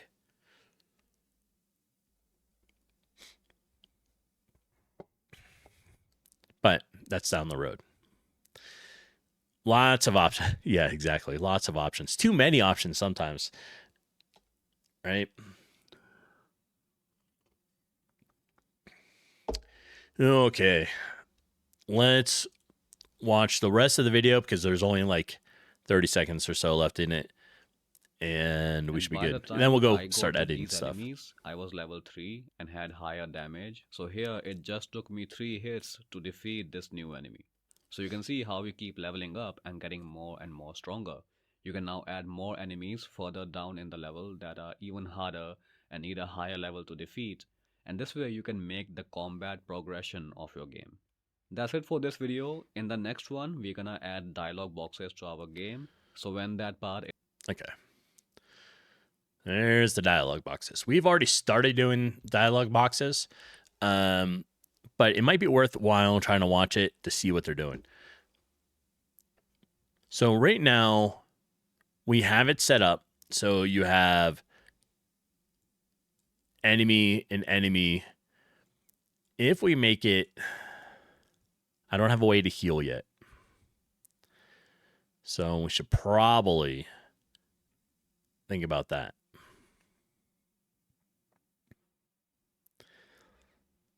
But this is working well. We have XP and HP being adjusted. So that's nice.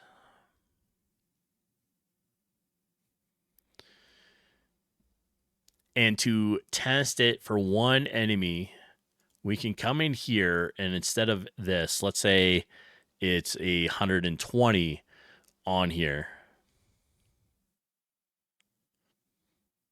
We're going to run it.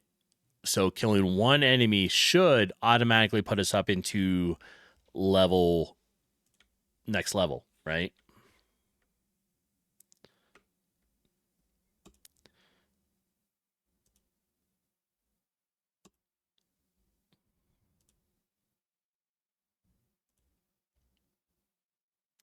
All right, and it did. It now has level 2, and it shows the extra HP and how far into level 2 we went. If you wanted to chat, yeah, let's do the other implementation of the data. If now, or you're around now, so that works. Oh yeah, let's do it now. Okay, let me find my Discord. I know you're on here, Discord.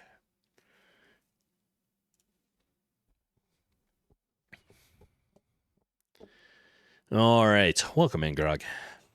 Hello.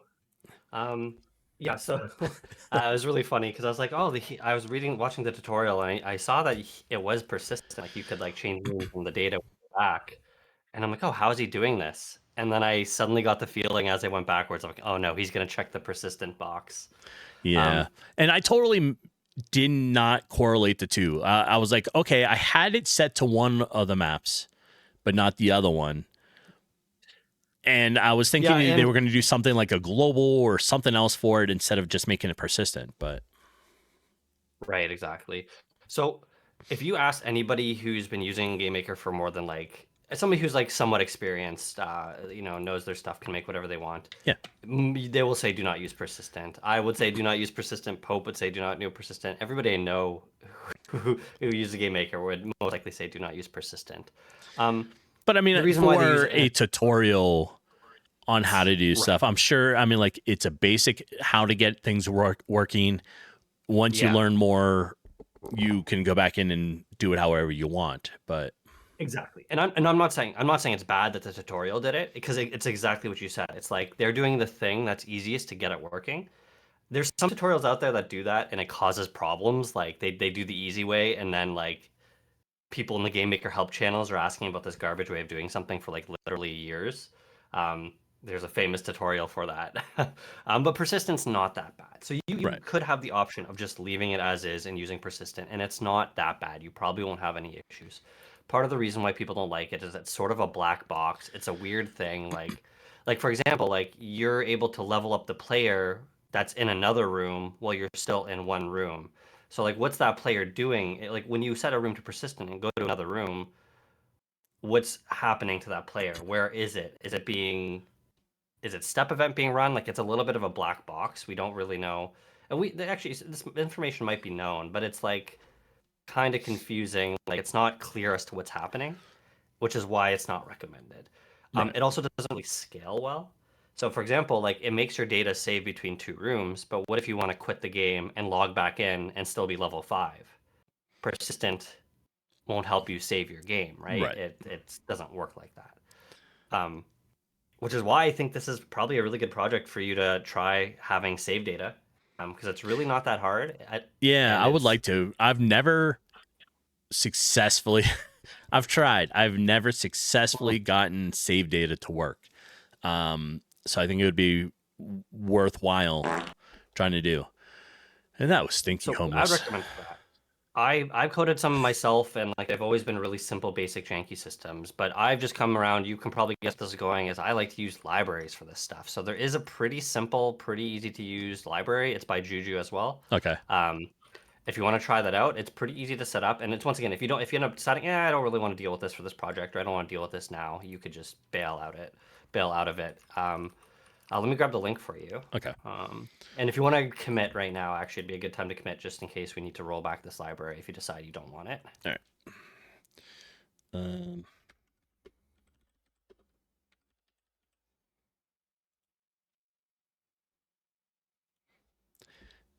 Okay, so I committed. I don't know if I have Juju's page open. I just sent a link on Discord as well. All right. This one's not one of his like main like advertised ones. It's like it doesn't get its own section. Okay. It's not even like really documented. So it's kind of like it's a very basic thing, but it does its job well. It's worked for Desuku Pet pretty well. So on the right hand side, you want releases.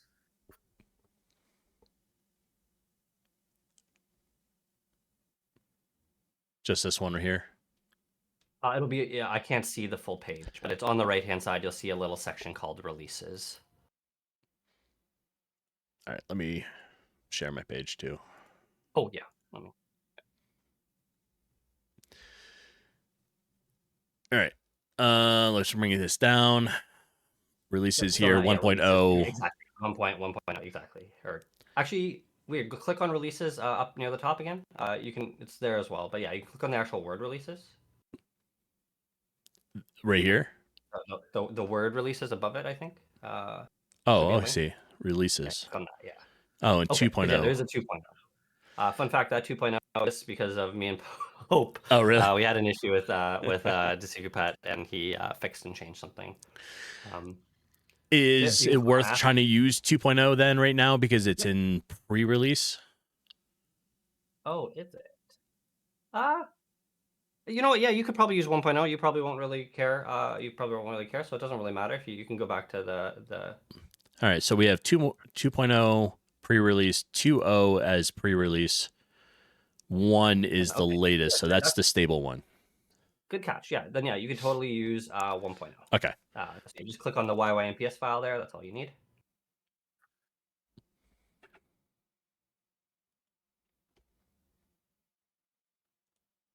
Okay, once you have that, you can simply just drag it in.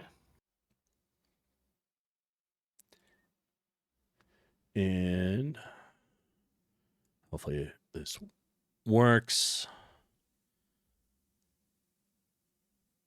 Okay. And so I guess I didn't really explain what we're doing here, why we're doing this, but you had the right idea of having a global value, being like, oh, like, maybe instead of having HP live inside the player, maybe that's a global value that persists between rooms.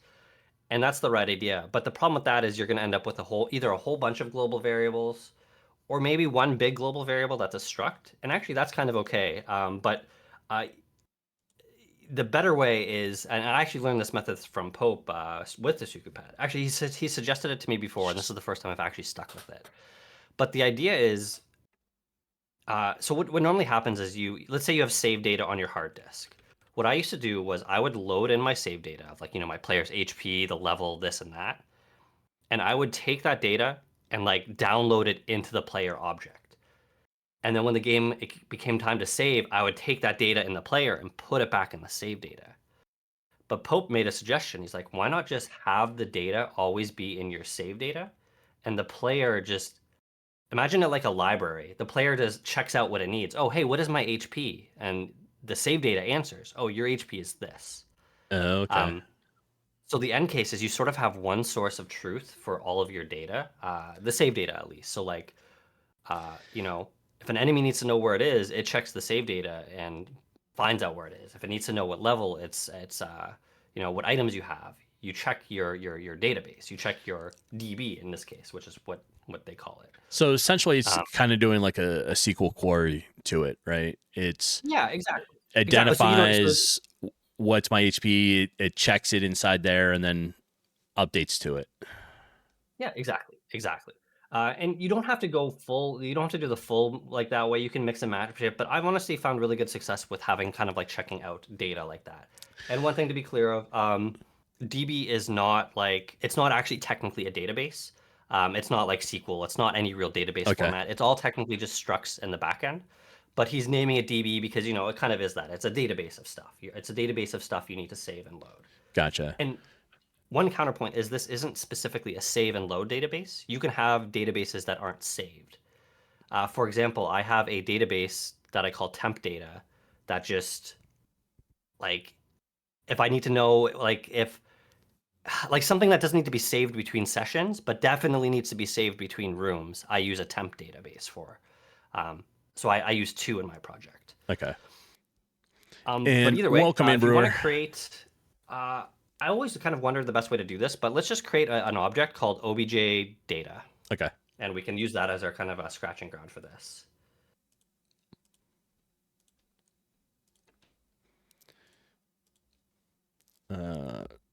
Object data. All right. And let's give it a create event. And okay, so we just installed a new library. This is the fun part, always figuring out how to do it. And like I said, the weird thing is DB doesn't really have any any documentation to it too much. But it does have a little bit of detailing on it. So let's actually go back to the page and we can look at it together. And we can see we're going to have to kind of piece some of this together. So yeah, click on the actual homepage or click back. Okay, if you scroll down, you'll see a list of DB functions there. And I want you to kind of just read through them and tell me if there's anything that jumps out to you as being something we might want to start using now. Well, we're going to want the create. We're going to want the read and write. Yep, for sure. And if it exists, probably. Yep, that could be.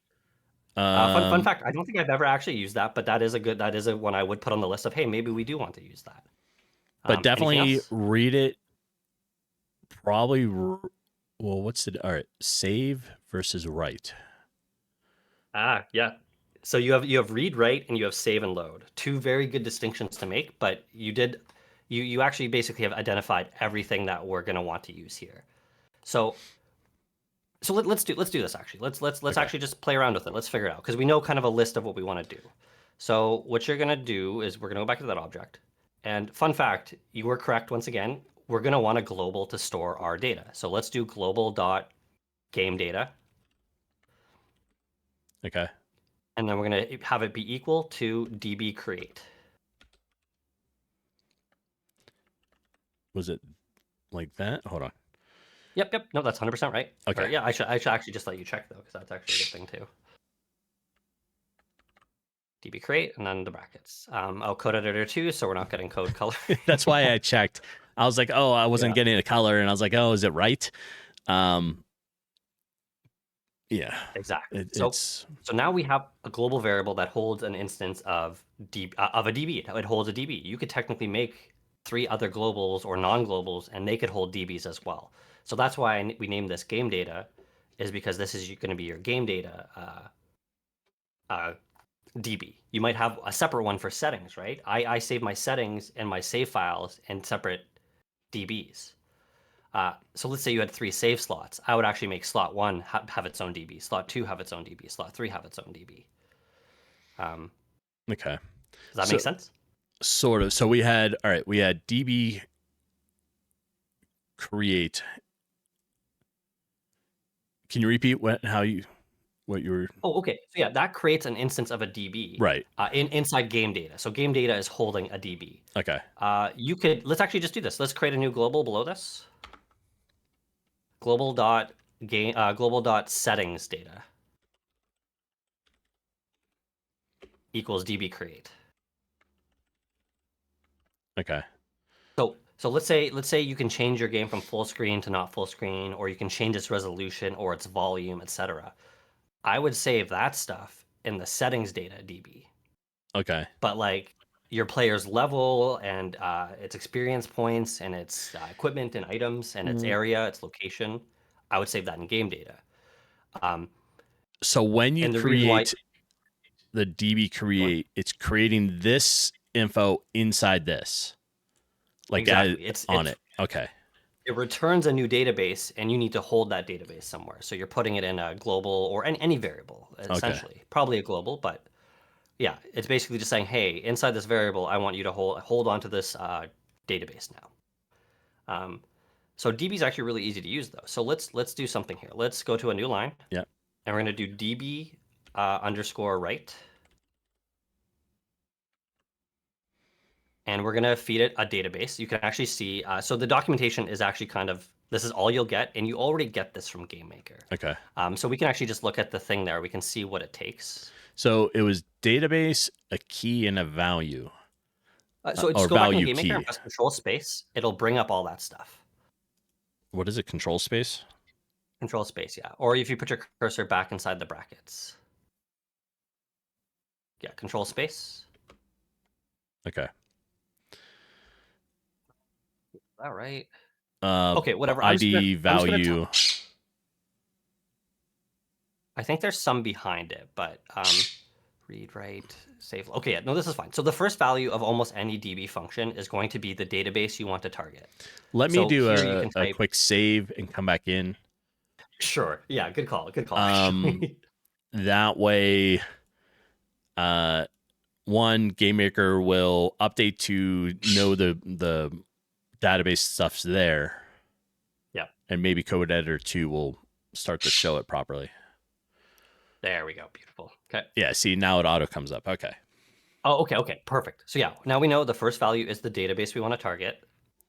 So that's just going to be global.gameData or settings data. I don't care which one we do right now, but let's do global game data, I guess. All right. Okay. So that's the database we want to write to. If you put a comma in there, the next is the value you want to write to the database. So let's just write anything. It could be a number, it could be a string. We're just going to put some data in your database. Okay. So 1, sure, great. Okay. And then do a comma. Now, the next value is called a key. And you can have as many keys as you want. Keys are basically like your structure for how you they're how you check things in and out. It's like if you want to check in player HP, your key is probably going to be player HP. So let's do that for now. Let's do so in quotes, these are going to be strings. You're going to say player HP. Okay. And I wouldn't do it actually. Like that? You know what? For fun, leave the dot there for now. The dot doesn't matter. It could have been a space. It could have been an underscore. It could have been whatever. But leave the dot. I actually kind of like that you did a dot. Okay. Okay. So that's great. So let's do a new line after this, and let's do db read, and we're gonna do global.gameData. All right. Okay, so now instead of writing an item to the database, we're gonna we're gonna get an item back, and we only have one item in there. Now, interestingly enough, the first argument of dbRead isn't a key; it's actually a value again. It's you see it says the first one's default or database, the second one is default, right? Right. That's basically what the value will be if the value wasn't found. So let's say you want to say, hey, what is my player level? And it doesn't find that data in the database. You should probably return 1 here, right? Because if there's no save data for the player's level, it probably should just be level 1. Correct. Okay, so whatever for it doesn't matter. We're still just testing. So for HP, what is your default HP? You're just making it up, right? It could just be 50, right? You Yeah. start with 50 HP. Okay, and then comma. And then now we want to try to use the key to get the data we previously saved. So it's going to be the same key you used on the line above, player.hp.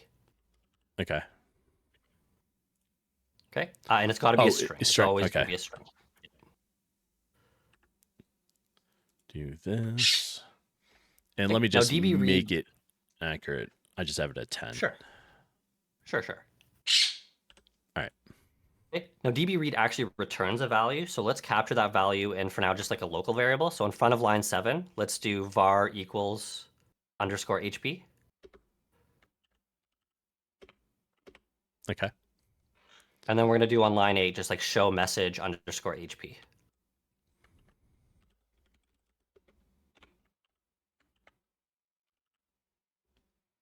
Okay. And then this is probably good enough to test, but we're going to do one more thing. Let's do a db save. Okay. So same thing. It's almost every db function is going to take a database first. Okay. And now you have a file name. This is going to be the name of your file as a string. So let's just do save dot. I usually do, I forget what I do, like data.save or whatever you want. So and it's got to be a string as well. Oh, okay. I do data.save. The file extension doesn't really matter. It's just creating a text file, basically. Okay. And one more thing. Let's do control space for these. Okay, I really like, you see there's an optional argument for db save called pretty. I like making it pretty. Okay. So that's true for pretty. What does that actually do? And that was before the name, right? No, file. It was after the string. Yep. And so we can test it and see what the difference is. It makes it like human readable JSON data essentially. Oh, without it, your save data would be all on one line. Yeah, where it looks like a bunch of weird characters all mushed together. Versus, so not quite. It's not. If you set that to false, it's not. What's the word called? It's not encrypting it. Oh, okay. It just makes it so that it's like all on one line. It's going to be hard to parse the data visually because you're not a machine. A machine doesn't need I things gotcha. spaced. Like, you know how in GameMaker you don't need to make new lines ever in GameMaker. You could code your whole game on one line, Yeah. and that would be miserable for you. The computer does not care about that, right? Right. So it's just, hey, do you want this to be miserable for you, or do you want it to be, especially while you're testing, you definitely want it to be pretty so you can like troubleshoot your game. Gotcha. Okay, this is good enough. Let's put this in a room. Just yeah, make it so it's created once, and then we can see what happens. And this is an object that you would definitely want to be persistent, actually, and you would definitely want it to be created in your init room, probably, if you have one in this project. Okay, so the object itself, we want persistent. Yeah. Okay, and then we'll drag that over to here. Okay, so it is in the room. Yeah, let's run it. So we should see a message pop up, one. So what that means is we've successfully written an item to the database, and then we pulled it back out, right? Okay. If you go back to the code, let's go back to the code and look at that. So it didn't show up on stream. OBS, I don't know why it's doing this, but OBS takes 2-3 seconds to identify the game, and then it does it. It's done that as long as I can remember. It's why I don't. I would prefer to capture my games like that, but I don't because I find it's a pain in the ass. I know. All right. Okay, so let's go back and look at the code real quick just to see what we did. So right on line 6, we wrote player HP into the database, and then on line 7, we pulled it back out and showed that to on screen, right? Right. Does that make sense? Yes. Okay. But we also did DB save. So what that means is you actually should have save data on your computer now. It should be in app data local for this project. Okay. While I'm looking that up, what are you talking about, Homeless? You liked the Chester was a great singer from Linkin Park and is a big part of your life growing up, but up listening to that music. But you like the new Linkin Park better. I, for one, the new singer is great. I didn't know there was new. So listen to Heavy is the Crown. It's a really good showcase. It was the League World song. But yeah, it's all right. What? It's I really wanted good. the app data, not you telling me about app data. Oh yeah, you have to go to like run, I think. Yeah. What I actually do, and I really recommend, I think I've mentioned it before, but I don't know if Windows 11 has quick access in the Explorer, but I literally have a folder called Save Data with a bookmark, like a shortcut to all of my save data for all of my games, just because I'm always in and out. Okay, so we have here, then we go to GameMaker. So it actually won't be in GameMaker. It'll be in whatever your game is named. Oh, and it might need to be app data local. So if you click on app data at the top, and then local, okay, and then your game name.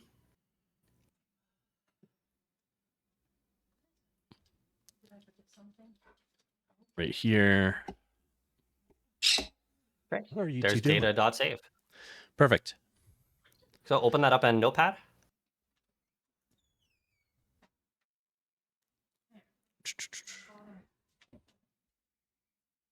Okay. So you can't see it on stream, but it looks nice. It's pretty. Yeah, it looks pretty. Oh, I can show it real fast. I know how. Let me turn that off and turn this on so you can see the whole screen. It looks weird. Don't mind it. It's because it's a wide screen monitor. And I divide it into sections. But you can see it. I mean, it looks weird on stream. But that's it. Now we have it's readable. That's the pretty part you're talking about. Yeah, so it's all spaced out nicely and pretty readable. Yeah. But so now you see how you have data. Data is basically anything you write to your database. And then you have the key there, player.hp. So you could keep on, you could just keep adding stuff to this and then saving this. And then at the start of your game, you could load it. For example, we could erase the db create. Actually, you know what? Let's comment out line 3 All right, let's duplicate line 3. Let's do a Control D on line 3, Okay. and then comment out one of them. All right. Okay, and let's do DB instead of DB create, let's do DB load Okay. So on the line 4. on here we say DB load instead of create. Yep, exactly. Okay. And then this takes a file name. So this is going to be the name of the file essentially. So we said it was data.save. Yeah. And Okay. it's all file names are always going to be a string. All right. You don't know any of their songs, Jeepin? Is that bad? What? Who That's are wild. That's wild to me. I don't understand. Are you that lady the travel agent told me to travel with? I need to talk to this travel agent. So quick update on that inside joke. We went to Alaska last year. The travel agent told the hotel that we were traveling together but not together. And so like they gave us a room with like separate beds. Okay. And so the joke is that the travel agent just put us together and we're just traveling buddies. And so that's where that joke came from. Yeah, she's just the person the travel agent told me to hang out with. All right. So now we have database load. We're using data.save, which is the file. So it's got to be a string though. It's file names are that's always right. always Okay. strings. Yeah. So.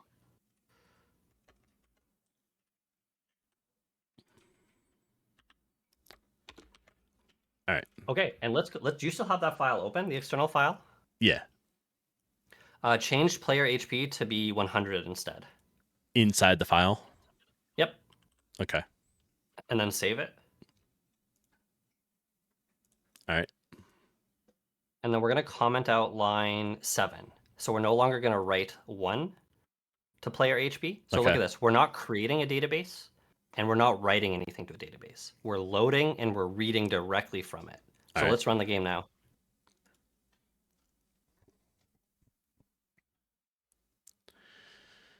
All right. I'll wait a minute in case because I want everyone to see it, and OBS has that delay. Hopefully it shows up. But it now shows 100 in the little show message thing. It's not going to show up. Maybe it's probably because it's frozen on frame 1 or whatever. Yeah. And it's got that pop up or whatever. That's weird actually. I didn't know that. Yeah, once you close that, it will start capturing it, I bet. Yep. Weird. Okay. So, yeah, and you can see it. Nobody else can see it. And it's still not capturing my game, huh? Oh, that's crazy. That's actually very strange. All right. So that's fine. Oh, there it goes. But that was such a delay. But you get the point though. Now you essentially saved a file and then you loaded it. You loaded the external file and then you start playing with it. And you can you can do anything with it. So now you could add a save point that when you go touch it, it does db.global.gamedata.save or a db save your global game data or whatever. Right. Yeah, there's a couple more things we can do, but before we clean this up a little bit, do you have any questions? No, that is much easier than all the stuff that I've been attempting. So yeah, that's fair. Of course. But to show you, I have info on my work, like my game space top bar. Oh, nice. Yeah, cool. So it has distance and range. So when I get within a range and this pops up, like it's meant to show that I'm now in range of of it. And it shows me the distance I am from them. Cool. Very cool. Okay, so we can go ahead and close this. It's now writing, or it's now reading the info. So we kind of have this in a temp state now, where like a proof of concept, we saw that you could save and you can load. Yeah. This is the first thing I always do with a new library is I figure out how it works and figure out if it's worthwhile implementing correctly in my project. So based off what you've seen, do you want to kind of set this up properly with the project? Yeah. this is so much better than what I've been attempting for saving. So I would Yeah. like to have this implemented. Okay. So I'll show you how I like to do some of this stuff here. So let's go on line 2. We're going to do some cleanup here. Okay. We're going to create a macro on line 2.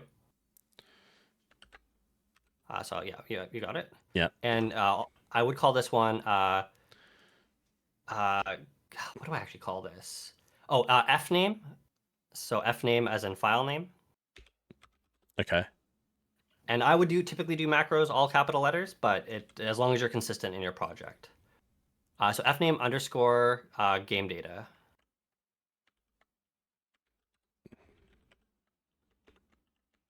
All right. Okay, and get rid of the equals. Macros don't use equals. Don't worry, I do that sometimes too. Okay, and we're going to put your save data name after the fname.game-data. So we're going to do data.save as a string. Quick question about macros. Macros are used everywhere, so it doesn't really technically matter where I put this, right? No, so the way macros work is as your game is being compiled, GameMaker looks through your entire project and it finds all the macros and it finds everything with that macro and it does a text replacement. It does literally just a plain old text replacement for whatever the macro is macro to. Okay. Yeah, I started putting them up in my system game manager. Right. Because I was like, oh, it'd be nice to just have them all in one spot. Yep, and there's nothing wrong with either. So here's my thought process on that is I like to have macros, a macro script that's like a standalone script asset for all my macros that I want to have in every game I use. Like for example, I use second in all my projects. So I want my second macro to be in a macro script that I can just take from project to project. Gotcha. I have color macros. I have a whole bunch of ones. But then there's some macros that are very game specific that I don't want to get mingled in with the macros I use in every project. So I keep those elsewhere. And it doesn't matter where you put them. I just want them to be not with my reusable macros. Gotcha. So for example, fname game data is going to be probably game specific, right? You might have your save data be different or similar in a different thing. But also one reason to put it in here is this this obj data object. Yep. If we make it well enough, it might be reusable enough to have this object go in any other project. Yeah, that would be nice because I like trying to make some stuff as setting up for like template. Exactly. And so having the macro inside here means everything is self-contained and you could just move this from project to project. So that's a reason to leave it inside here. Gotcha. Okay. Okay, but yeah, so let's macro this macro to be the string data.save. Okay, so in Sid, you basically just copy the string data.save out of there, or you type it after the macro. Either way, copy and paste or type. So okay, so we put that out, and then we're on the load one, right? After fname underscore game data. Up top, or wait? Yep. Nope, up top. Yep. We need to macro the macro to something, right? The macro is currently nothing right now. Okay, put a space after. And there we go. Now we have a macro. So now fname game data is the save name of your thing. Because you don't want to have to remember what your save name is. Oh, I guess I was doing that. Okay. Yep. So now you can replace anywhere that you have data.save with fname game data. Because now you get autocomplete and you know you're never going to typo anything, right? Because macros autocomplete for you. Right. Okay. So. And then you have one on line 13 too.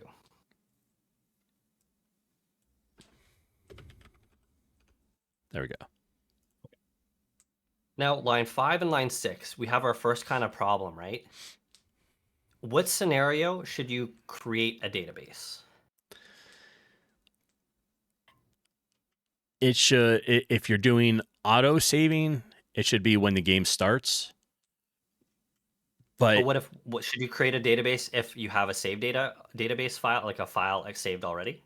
No, you want it to check. So if the data or if the fname, game data already exists, don't create a new one.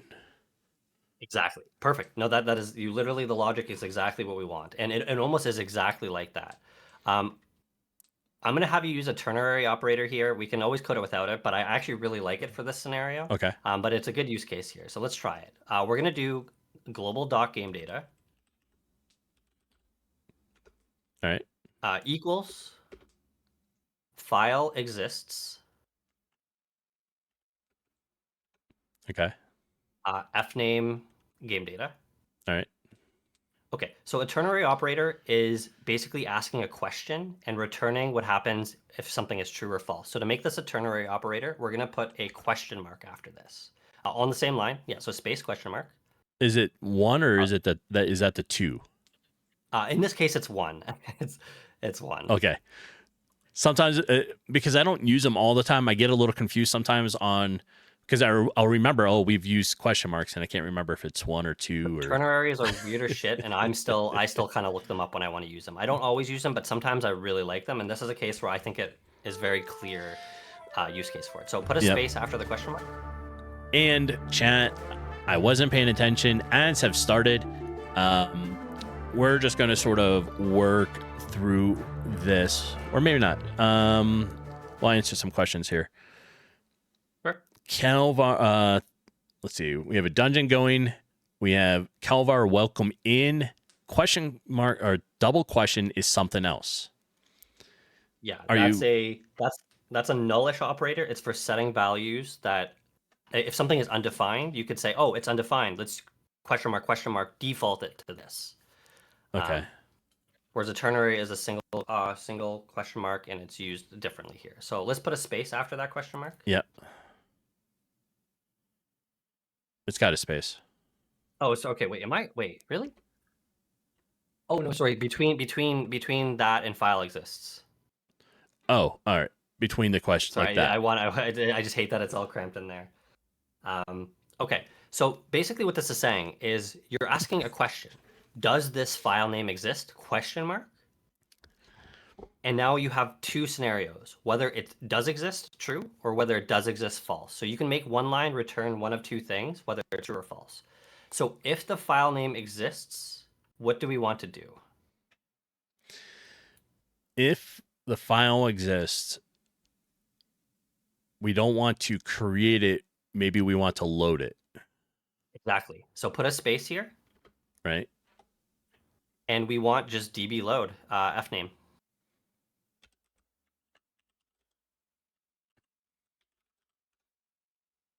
Okay. And then, so that's one part of the ternary. That's what we do if this is true. If the file name exists, we've now said this is what we want to return if it's true. Okay. Now, after this load game data, we need to put a colon there, a space colon. Okay. The colon is what separates the true from the false. So now we want to say what happens if the file name doesn't exist. Okay. So we're saying file exists. So if the file exists, then load the file. If it does not exist, so we would write out the file exist again, right? Or is that Nope, automatically being compared? Okay. Yeah, we've already asked the question. We're just deciding true on the left and false on the right. So if it's false, what do we want to do instead of load? Well, then we want to create it. Yep, perfect. db create. Okay. And then that's it. So basically what this means is at this point in the game, you're either going to have a brand new DB because one didn't exist previously, or you're going to load up the previous one. Either way, you have what you need now. You have a database ready to roll, which is pretty cool. Nice. So we can actually test that real quick. Let's do, so let's get rid of lines 9 and 10. We don't need them anymore, right? And 8, actually. We don't need any of these things. All right, so we'll get rid of settings for now. Okay. We'll just keep it simple. 8, 9, and 10 we can get rid of. Exactly. Okay. And okay, so let's run the game now. Let's run the game and make sure everything works still. Almost. Are you comparing the dungeon on the stream to Lord of the Rings? He's like one dungeon to rule them all. All right, so it created, or it's reading it. So what this means is we've loaded data because we put 100 in the database, right? Yes. And we're now, for chat, we're seeing the number 100 being loaded in. So that means we're successfully loaded the database. Let's close this then. Okay. And go and erase your save data.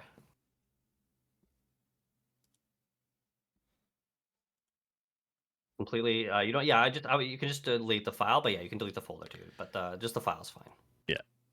All right. Okay. Now go back into the code, the obj data. Yep. Now that you have no save data, what do you expect that show message to say? Show message should initialize it at 10. Exactly. Because what's going to happen is you're going to load, and what should happen is, hey, does this file name exist? It doesn't. So we create a database, but that database is empty. There's nothing in it. So we go to read from that database, player.hp. Well, it's empty. That obviously doesn't exist. So, okay, let's default it to 10. So let's run the game. I would expect to see 10. I know. Oh, here. I'm going to turn this on and turn this on so people can see it. Ignore the rest of the screen stuff, but because of the delay. Yeah, I think it looks fine enough. So it loaded. It's now 10. So the database is now being created. Exactly. Okay.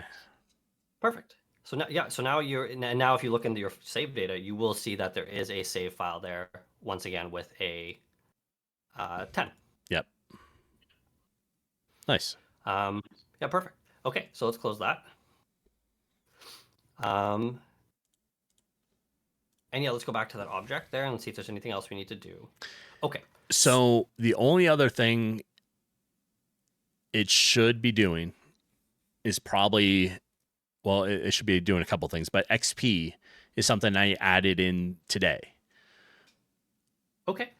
So I actually really like that you mentioned that, because that's giving me a good. I want to show you something here. So yeah, let's do another.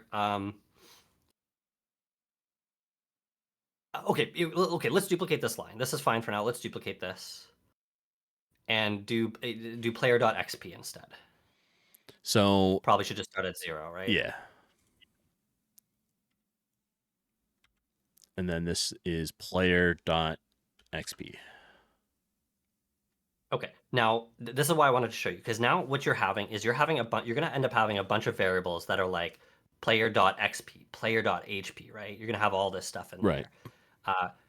Which means you have a bunch of categories for things. So what we can do is we can actually have categories in your save data. So I want you to erase the .hp on line 9. Okay. Okay, and then do no space after, and then do a comma. Okay. Sorry, after. It's a new argument, so a comma after the string. Got it. So you can actually put in as many keys as you want. You could chain like 20 keys together to have a folder structure. Spoilers, this is all structs on the back end. Okay. So you could do the first key is player, and then the second key is HP. Once again, it's always strings. It's always got to be strings. Okay. So we have HP. And then, yeah, you can do the same for player, comma, XP.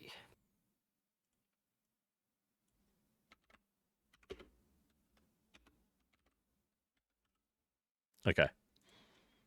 Actually, because yeah, we want to write these. Let's erase line 9, or let's make it so line 9 and 10 are both writes instead. Let's write that data to the database.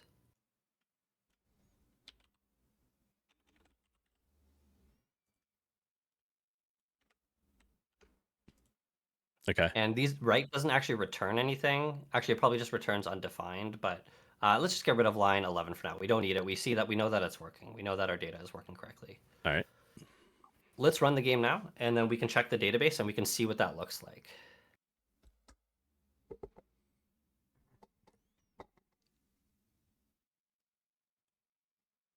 Okay.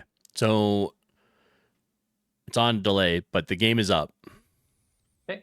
Let's open the save data, the file.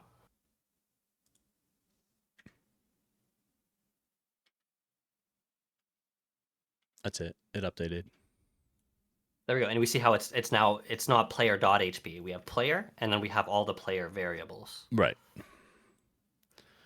Yeah, so that works pretty well. And yeah, you can just start building out different structures. Like maybe you have an inventory one where it has a list of all your items. You have abilities and skills unlocked. You have a quest. You might have a whole different category for quest flags.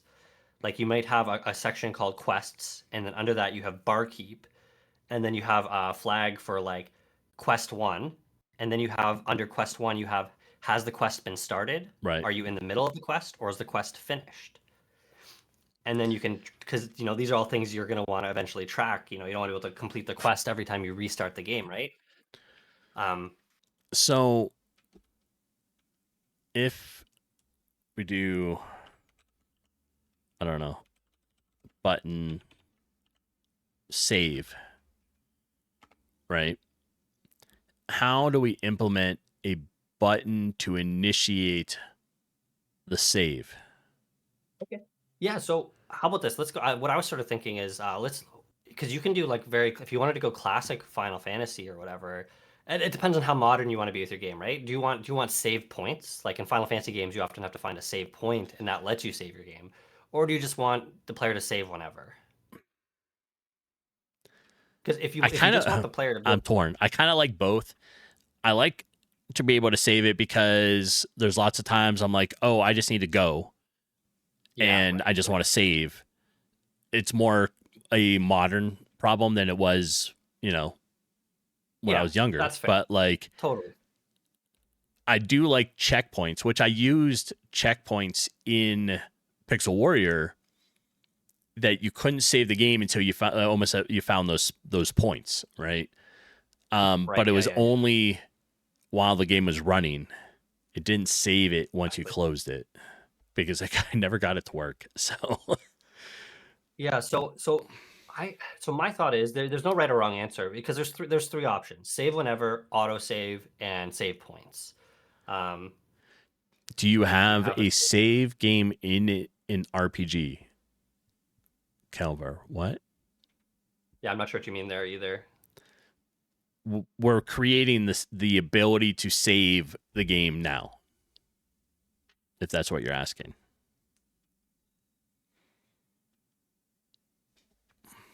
Okay. So one thing, for ease of use, I might almost suggest a save point, and then you can always change it later. One I kind of like is you have save points, and then I like games that have a save and quit option, where it's like, hey, I need to stop playing, but I'm basically going to suspend the game state. It's not a real save, like you can't cheese using it. Right.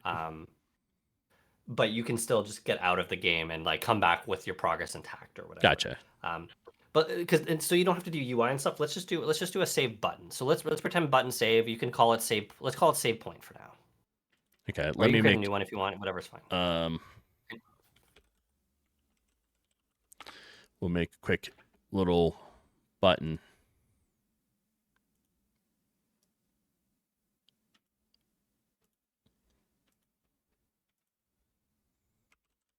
Well, it depends on the game, Kelvar, because there's actually no right or wrong answer to that. They're all valid because like people will min max in RPGs. People will save scum. So like sometimes like in Fallouts and Bethesda games, there's an auto save, sure, but then you can also your own saves too.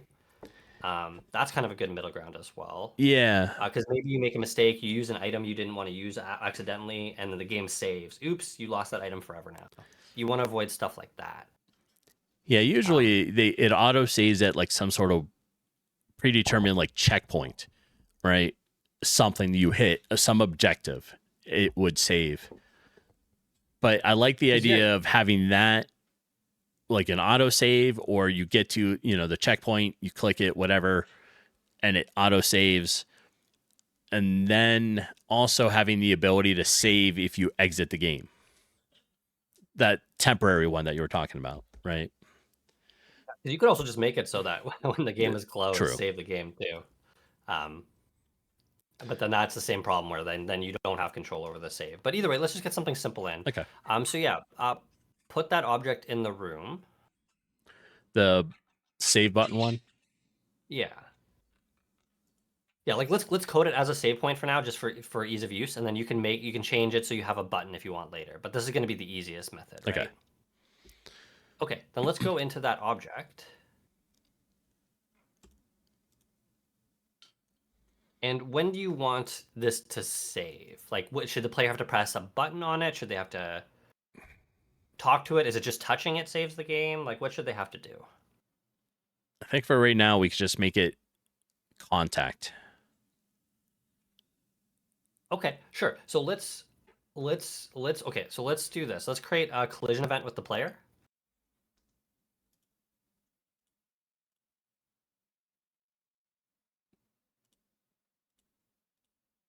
Okay.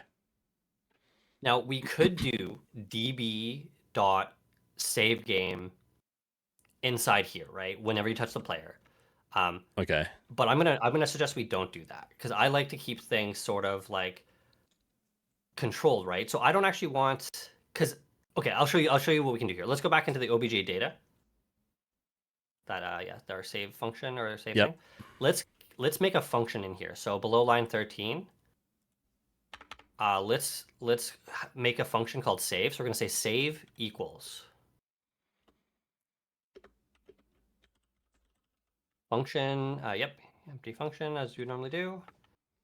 Okay. And inside here, we decide how we want to save the game. Because let me put it this way. Let's say if in the save data folder, you just wrote db save game global.game data, right?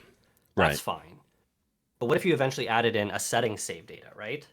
Now you have to go through your code everywhere you've done a global a save.global.game data and add in settings savings as well. Gotcha. So if we just preemptively write the function that's going to save the game for you and only ever use this function, you now have control of when you change it later. It updates everywhere in your code. So yeah, let's actually just move line 13 into line 16. Okay. Okay. And yeah, that's probably good for now, right? So let's go back to your save point. Right. And that object is persistent, so you can trust it always exists. So you could do obj dot or obj underscore data And dot then save. dot. Okay. Yeah, I should have let you get it. You were there. Yeah, and perfect. Now this will save the game. Now, one caveat I'll say here is writing files to the disk isn't free. If you imagine this, you walk up to this file, this object, and you touch it. For every frame you're touching it, you're going to save to the disk. You're going to be 60 frames a second writing a disk to the file, right? Okay. And I don't know if you're familiar, like things like SSDs, they do Mhm. have write limits, right? You can only they have billions, tons of writes to them, right? But you don't want to be just like writing for no reason, right? Um, Well, it would also, I can see like memory errors, that kind of stuff if it's just repeatedly trying to save. I think it's pretty. I think it will work. Like I've done things before where I save probably more than I should do, Okay. read and write from the disk more than I should, but um, this will get kind of messy kind of quickly. So let's make a has saved variable in the create event. So has saved equals false. Okay. And then we're gonna, once you collide with the player, we're gonna set has saved to equal true.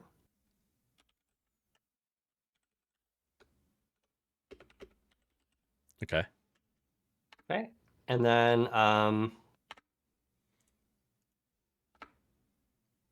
just trying. Oh, is there an exit? Is there? No, there's not a collision leave event. I don't think.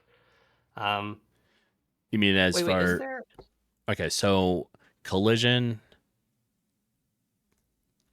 No, I No, just it's only see, like you have collided, right? yeah, other room views, broadcast. I don't see like a collision leave. Yeah, there's not. Okay, that's fine. So we'll just do this kind of janky. Let's just set an alarm in here. Set alarm 0 to be 5 seconds or something. Okay. Okay, and then just go into the create an alarm 0 and set has saved equals false, just so that basically means you can save every 5 seconds. There's better ways of doing this. You can make it so you press a button. You could code the collision event so that every time you leave the object, it unsaves. It sets it so that you can keep touching it to keep saving it as much as you want.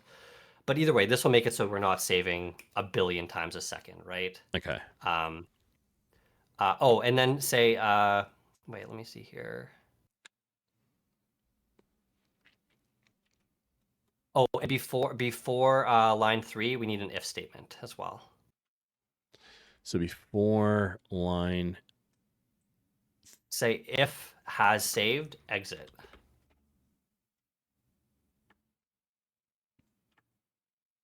so No, sorry, that needs to be on the same. You still need that line there, but now you Oh, need I to see. say if has saved. So basically, you only can get inside this event if you haven't saved yet, and once you've saved, you can no longer get in here again. Okay. So once you get in, has saved is true, which means you cannot get in again. Like this. No, it doesn't need to be that. Doesn't need to be that. Oh. Okay. Exit is its own code block essentially. Gotcha. Oh, I see. Okay, I gotcha. Yeah. Okay. So now you have a save button that in theory you could touch. So what? Okay, yeah. Let's erase the go back to your sysdata, your obj data object. Yep. I call mine sysdata. I don't know if you have that naming convention, but that's what I name it. Okay, so nowhere in here are we saving the game, right? Nowhere in here we're saving data. So what we can do here is actually, okay, I have an idea real quick. Line 5. Right. Let's do sorry, line 16. It has to be after save. After line 6, after that, do a save. Okay, so So you after just call save in here. Yep, right there. here, we're doing db save. No, just now we can always just use save, right? We can just use the save function. That's Okay. always the save function we'll use to save that game. Okay, cool. So what I want you to do is erase the save data now. Oh, and we'll do one more thing. I apologize. But yeah, erase that first. Erase it first. Okay. Yep. Okay. Then what you're going to do is you're going to move lines 9 and 10 to the below the save. So 9 and 10 below the save. That did not work out right. All right. Yeah. Almost. Okay, perfect. Okay. So this will be a really good test for us. So let's run the game now. Okay. So what's going to happen is no file exists, so it will create it. And then after that, it will save the game. So right now, if you go look at your save data, you should have an empty. It's there because we saved it, but it won't have any data. Correct. Okay, there's nothing in there? I haven't seen it yet. I don't know if it's on another Oh, screen. I have it on another screen. Okay, so we have no data. Perfect. Okay, but after we save the game, we set that data. We set HP and we set whatever. So go touch the save point. Okay, and then you can leave it. And let's go look at your save data now. You might need to close and reload it. I really like VS Code or Notepad++. I think both will auto update. Yeah, it updated. I use Notepad++ for most things. That's kind of where I keep all my stuff normally. So, right, okay. But yeah, it updated. Whatever you name your save extension, so .save, you can make it just always open with whatever your preference is, and that way you'll have a little bit more control over it. True. Actually, I think no, it might be a setting or something to make it always refresh in Notepad++. But yeah, either way, I have a save point, and that's working. So what you could do, I'm trying to think of a good example of something we could save. Oh, I know exactly what we can do. Do you have a second room yet, like an area you can change into? Only the battle room. Oh no, we don't need that actually. Put a save point somewhere else in your room. Okay. Let's have 2 save points. So let me close this and world save. There. Okay, so we have 2. Because now, in theory, right, if you touch the top one and then close the game, when you come back in, okay, at the start of the game, you're going to spawn in the middle there like normal. But once you touch a save point, you should no longer spawn at that default position, right? You should spawn where you left off. Right? No. Is it going to remember? Well, we don't have, it's not saving the X and Y, right? So. Wait, it's not, but that's what I'm saying. It should be, though, right? Yes. Okay, so do you want to code? Sorry, do you want to code that? So no, not here. Here. No.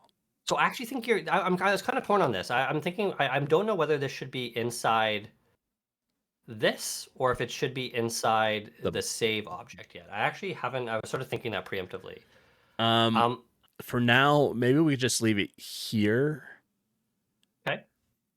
Yeah, that's fine. And it's got to be more variables to it, right? So if we want this to be X. Okay, so for this, with DB writes, we don't need to put them in variables because writing is just setting a variable. Okay. So you can actually, even for lines 18 and 19, just for clarity, let's clean those up. Let's remove those. Okay. And don't even worry about these. These are tests, actually. I would even say, let's just actually, let's change them from X and from HP to XP to X and Y. Okay. But here, instead of it being a number, do I have to put current X or something? So it'll need to be the player's X and the player's Y. So in this case, since you'll probably only ever have one player, yeah, you do the is it OBJ player or what do you have it named? Yeah, OBJ. Oops. Player. And then this needs to be OBJ player.y. Exactly. Okay. Okay, so that would save the data. So actually I've kind of changed my mind. I don't think this should be in here. Because you're gonna end up getting a lot of game logic in here, and you kind of want this object to be not game logic dependent. It should just handle saving data. It shouldn't care what the data is. I think for now, let's put this in the save thing when you touch it. Okay. I think it'll make things easier to because we're gonna start having other stuff that's not gonna belong in there. So yeah, those two lines can just go in here. All right. And take them out of this one? Yeah, take them out of that one. Perfect. Yeah. Okay. So basically, every time you touch the save point, your X and Y are now being written to the database. Okay. So if you want to test that now, we could test it. Or if you want, we could just make it all work and then test it all at once. Okay. Which do you prefer? Do you want to see this saving and loading? I think it'd be cool to see. Yeah, let's try it. Okay, let's try. So go ahead and let me think about this. Close my data over here. Do I want to run the game? You don't need to delete it anymore. It's technically fine. It doesn't hurt anybody to be there. In fact, you want to get in the habit of ideally not having to delete it, unless you need to. All right, hold on one second. I'm having trouble hearing you because of the bird. Give me 1 second. I'll go a little closer to the mic too. Stop. Yeah, hi. Hi. I know. Hi. Okay. Okay. She wants attention. Yep. And it's always hard with the bird. Birds don't know, right? So they just hear me talking and she sees me talking. Yeah. She's like, you're talking to me, but you're not facing me. Yeah, I heard that yesterday. I hadn't thought of that before. Yeah, animals must be so confused by us just sitting, staring at nothing and just and just talking. Right. Okay. Where are we at? We have the game running. So we want to go and touch one. Save. Okay. Okay. Game should be saved. Let's edit that save data, or let's go into that file and take a look.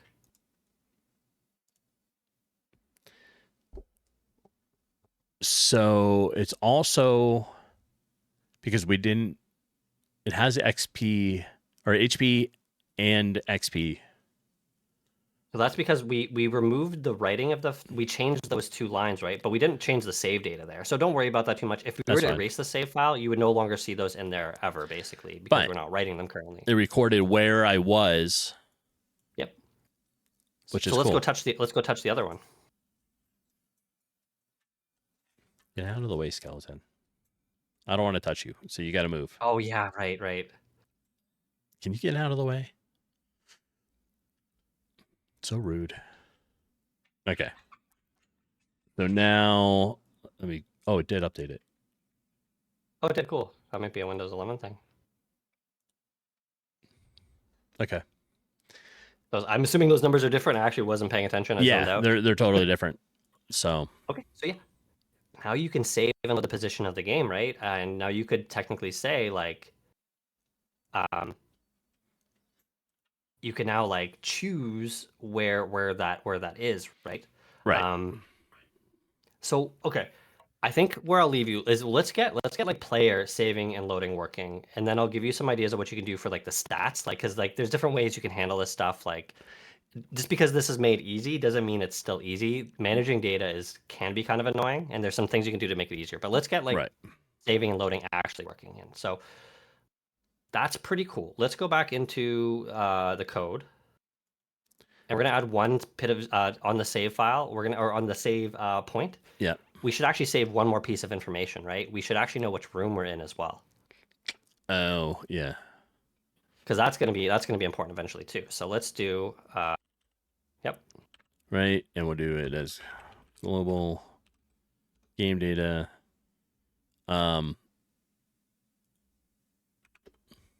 I hate when you're doing stuff, it pops this stuff up right where you're trying to type.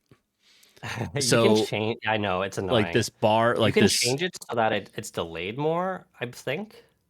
like the bottom one, I don't mind, but sometimes I'm looking at the code above me like this, and I'm like, I can't see what is there.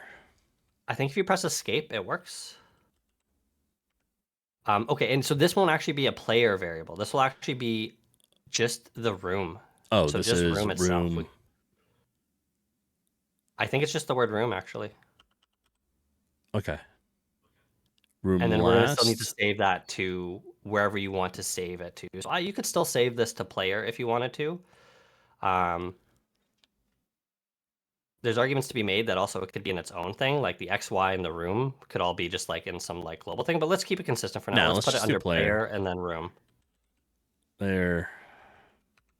And room. Okay. Now, where is your first room defined? Like, how do you decide which room you go to start? Right now, only it's nowhere. It's only on GameMaker itself up here. Okay. What's in your init room? At the moment, it's the camera and the game manager. Oh, game manager. Perfect. Okay, great. I assume game manager is what we want. So let's go into the game manager. And right now, the game manager doesn't have any of that. It only has the macro stuff in it. Oh, so how are you getting out of the init room? In the init room, in the creation code, I'm telling it to go to next. Oh, okay, perfect. Okay, so this is our decider. Now, I don't like that this is here. Normally, I'd rather have some sort of init object, but for now, this is fine. We can work out of here. So we don't actually want to go to room go to next, right? We want to figure out. Yeah, it was for just so I can initialize and get to whatever room I have set in the room order. That was it. Right. Yeah. It doesn't have to stay here. Okay. So what I would do then is, okay, actually, yeah, let's make a knot in here, actually, because this could go in like your game manager for now, or something like that. Yeah, let's go to the create event of your game manager.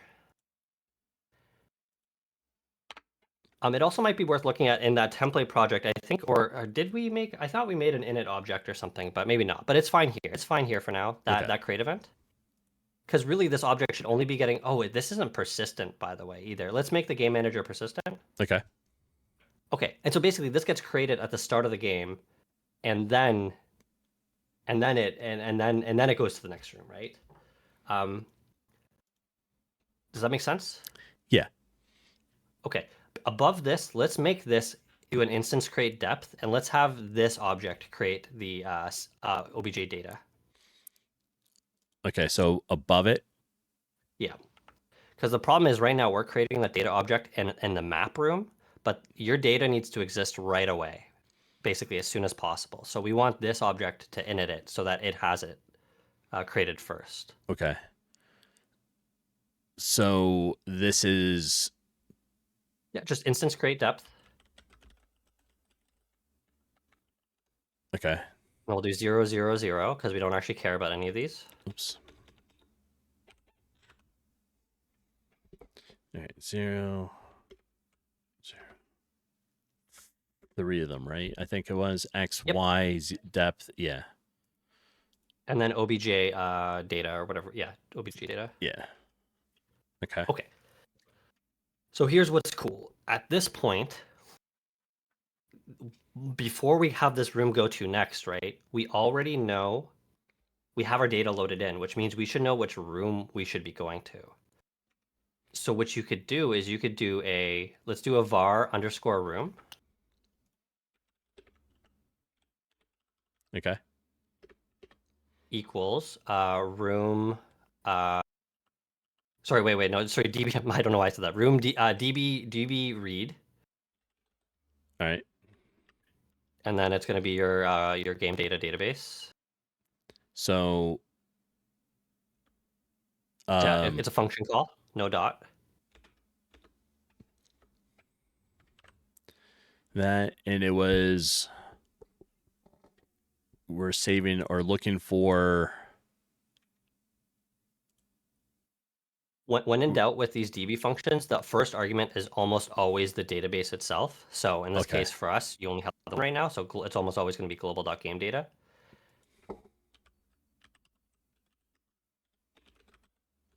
Okay. And then we're going to do comma.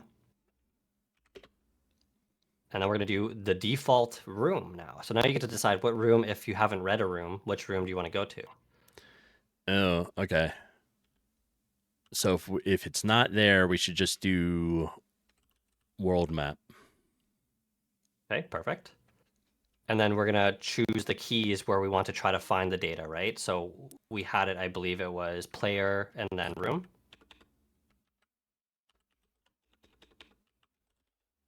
Player. And then room. Like that. Yeah, exactly. And then we don't want to go to next Stickiness anymore.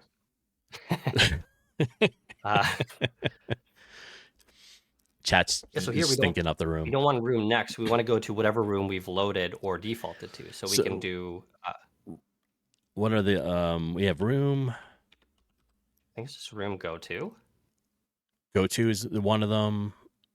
Yeah, go to. Let's do go to. I think Okay. it is. And then yeah, you specify the specific room. In this case, our room is now going to be a variable of any room. So we want just underscore room. There. Okay. Now technically you should be loading different rooms. We don't have that yet because you only have the one room. You don't have transitions, I don't think yet. But No, I don't have soon. any of the transitions set up. I have 3 rooms. One of them is going to be the world map, the big overview. One is going to be for the internal, like interior stuff. Right. And yeah, so it's there. It's just. So this won't really matter actually because you probably for the most part you probably are only going to be, but actually no, because you might save like inside a building, right? You might could. save inside a house. Yeah, you could save and inside so a maybe house. it does make sense to still do this.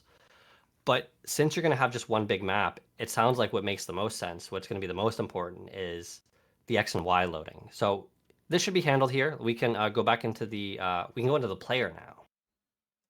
Okay. Okay. So we're creating the player. Right now it's X and Y is going to be wherever you put it in the room. But technically you don't want it to be wherever you put it in the room, right? You want it to be... You want it to be wherever your, I guess, last position was, wherever you saved it. Yeah, exactly. So If I think we can do something kind of goofy here, but it'll work. At the very start of this event, right, we're gonna read our values here. So let's do it at the very, very top, below everything. Yep. Okay. Now it needs to be. We're gonna set our X. Are we okay? So X equals, and we're gonna do db read, and then it's global.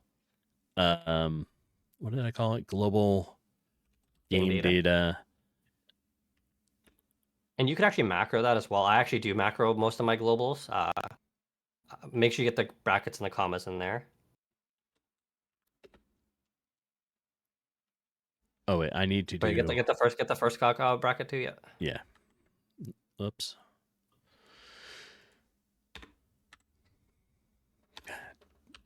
if I could hit the right button, would be a good. All right. Let me put this back in here.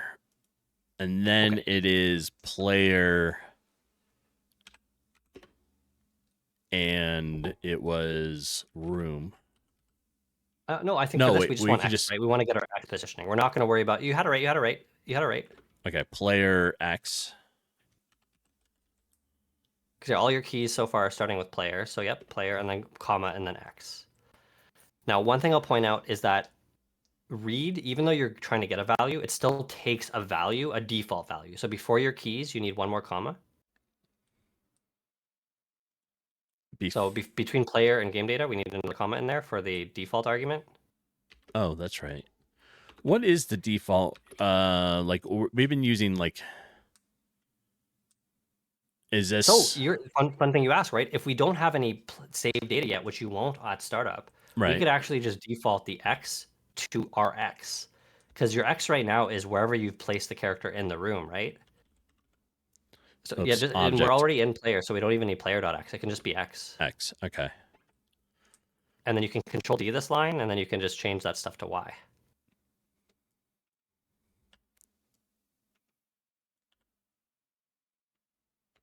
Okay.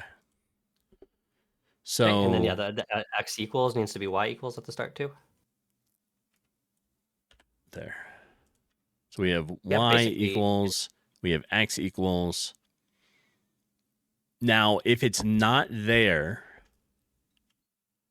like it's looking for it in global game data, and if we don't have it yet, is that going to error out the way it is? No, because no matter what, every object has an X and a Y. So you're telling it to use its current X and Y as a default. Its current X and Y is wherever you placed it in the room. Okay. So this means that the default is just wherever you placed it, right? Yeah, where the object is itself. Okay. Exactly. So let's run the game. Oh, I can think of an issue that's going to happen. It should be fine, but look at that. Nice. Yeah, try going to the other save point and then closing and reloading.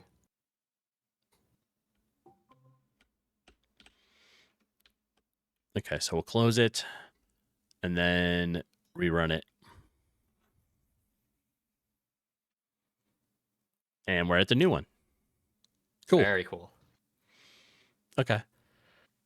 Yeah, so that's the gist of it. It still gets more complicated because data. There's so much data. I can in see it RPGs. getting There's like so much data. so complicated, but Yeah. I think that's a good one. So we have Yeah, Game okay. Manager in the initialization room. We also have it in Yeah, here. Erase it from this room. It shouldn't be in this room. It should only be in yeah, the init room now. exactly.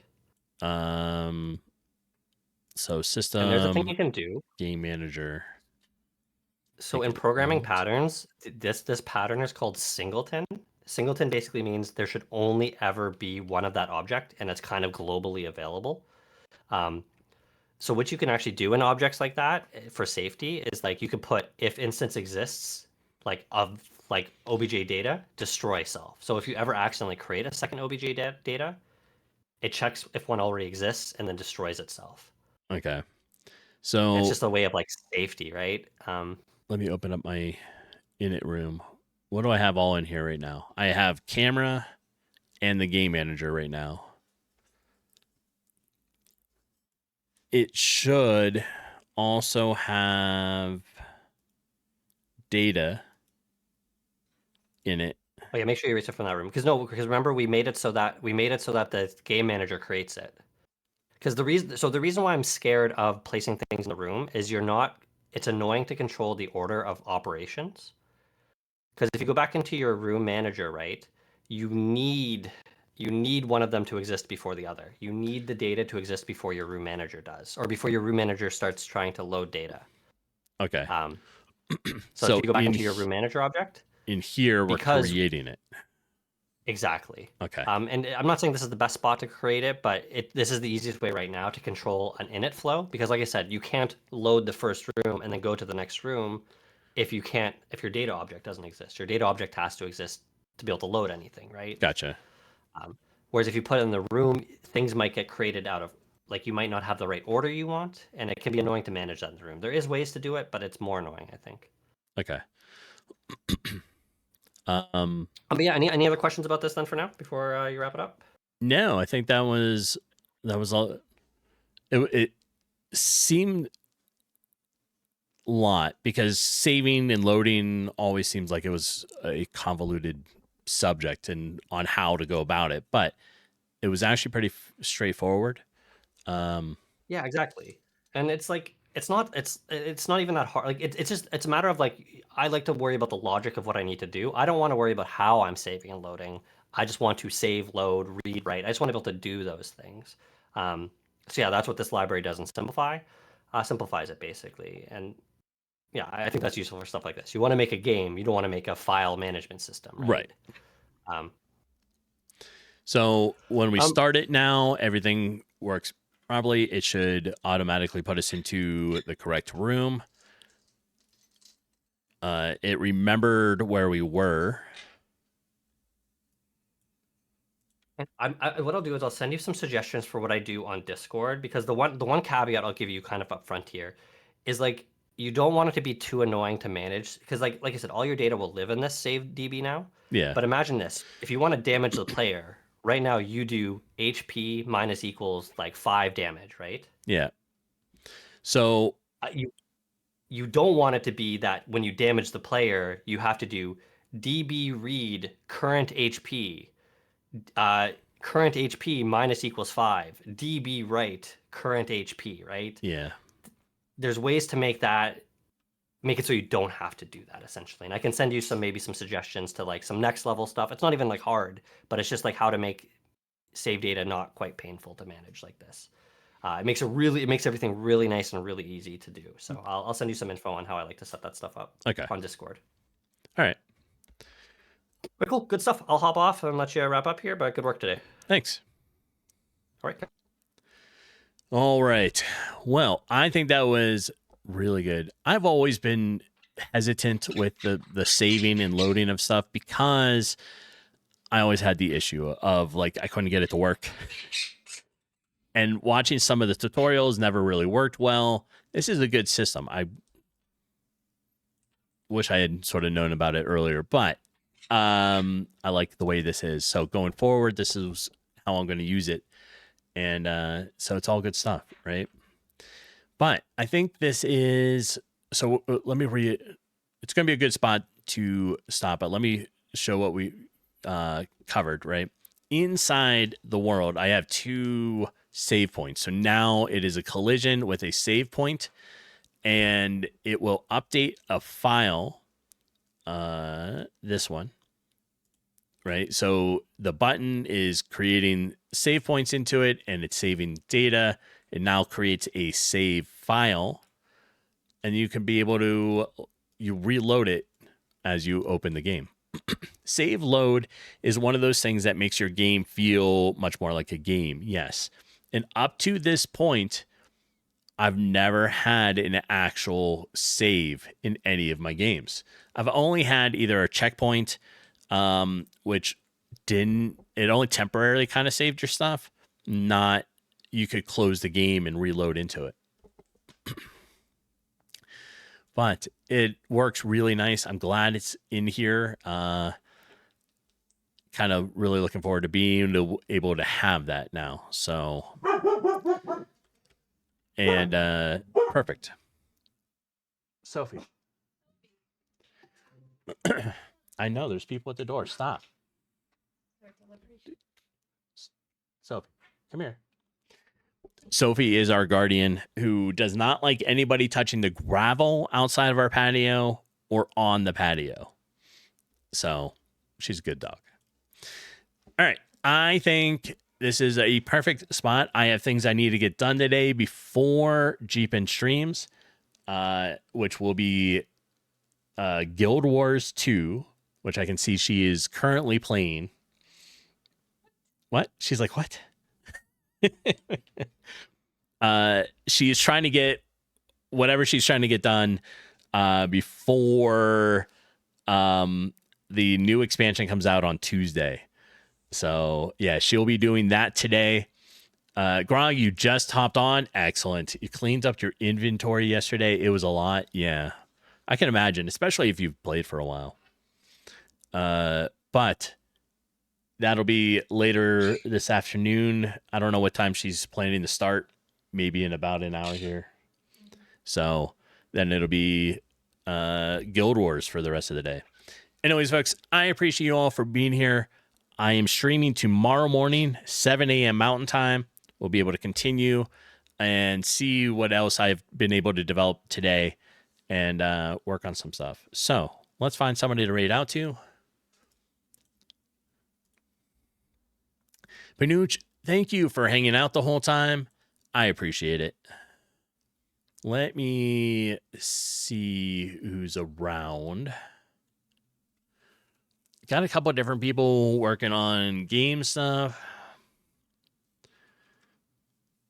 Brewer, thanks for hanging out. Let's see. We have refactoring. I only see like 3 people on this morning. So we're going to go visit Mr. D-Boy. We haven't done that yet this week. All right, let's go do that. And I hope everybody has a great Sunday. Enjoy the rest of your day. And I will see everyone tomorrow. So have a good one, folks. Talk to you later.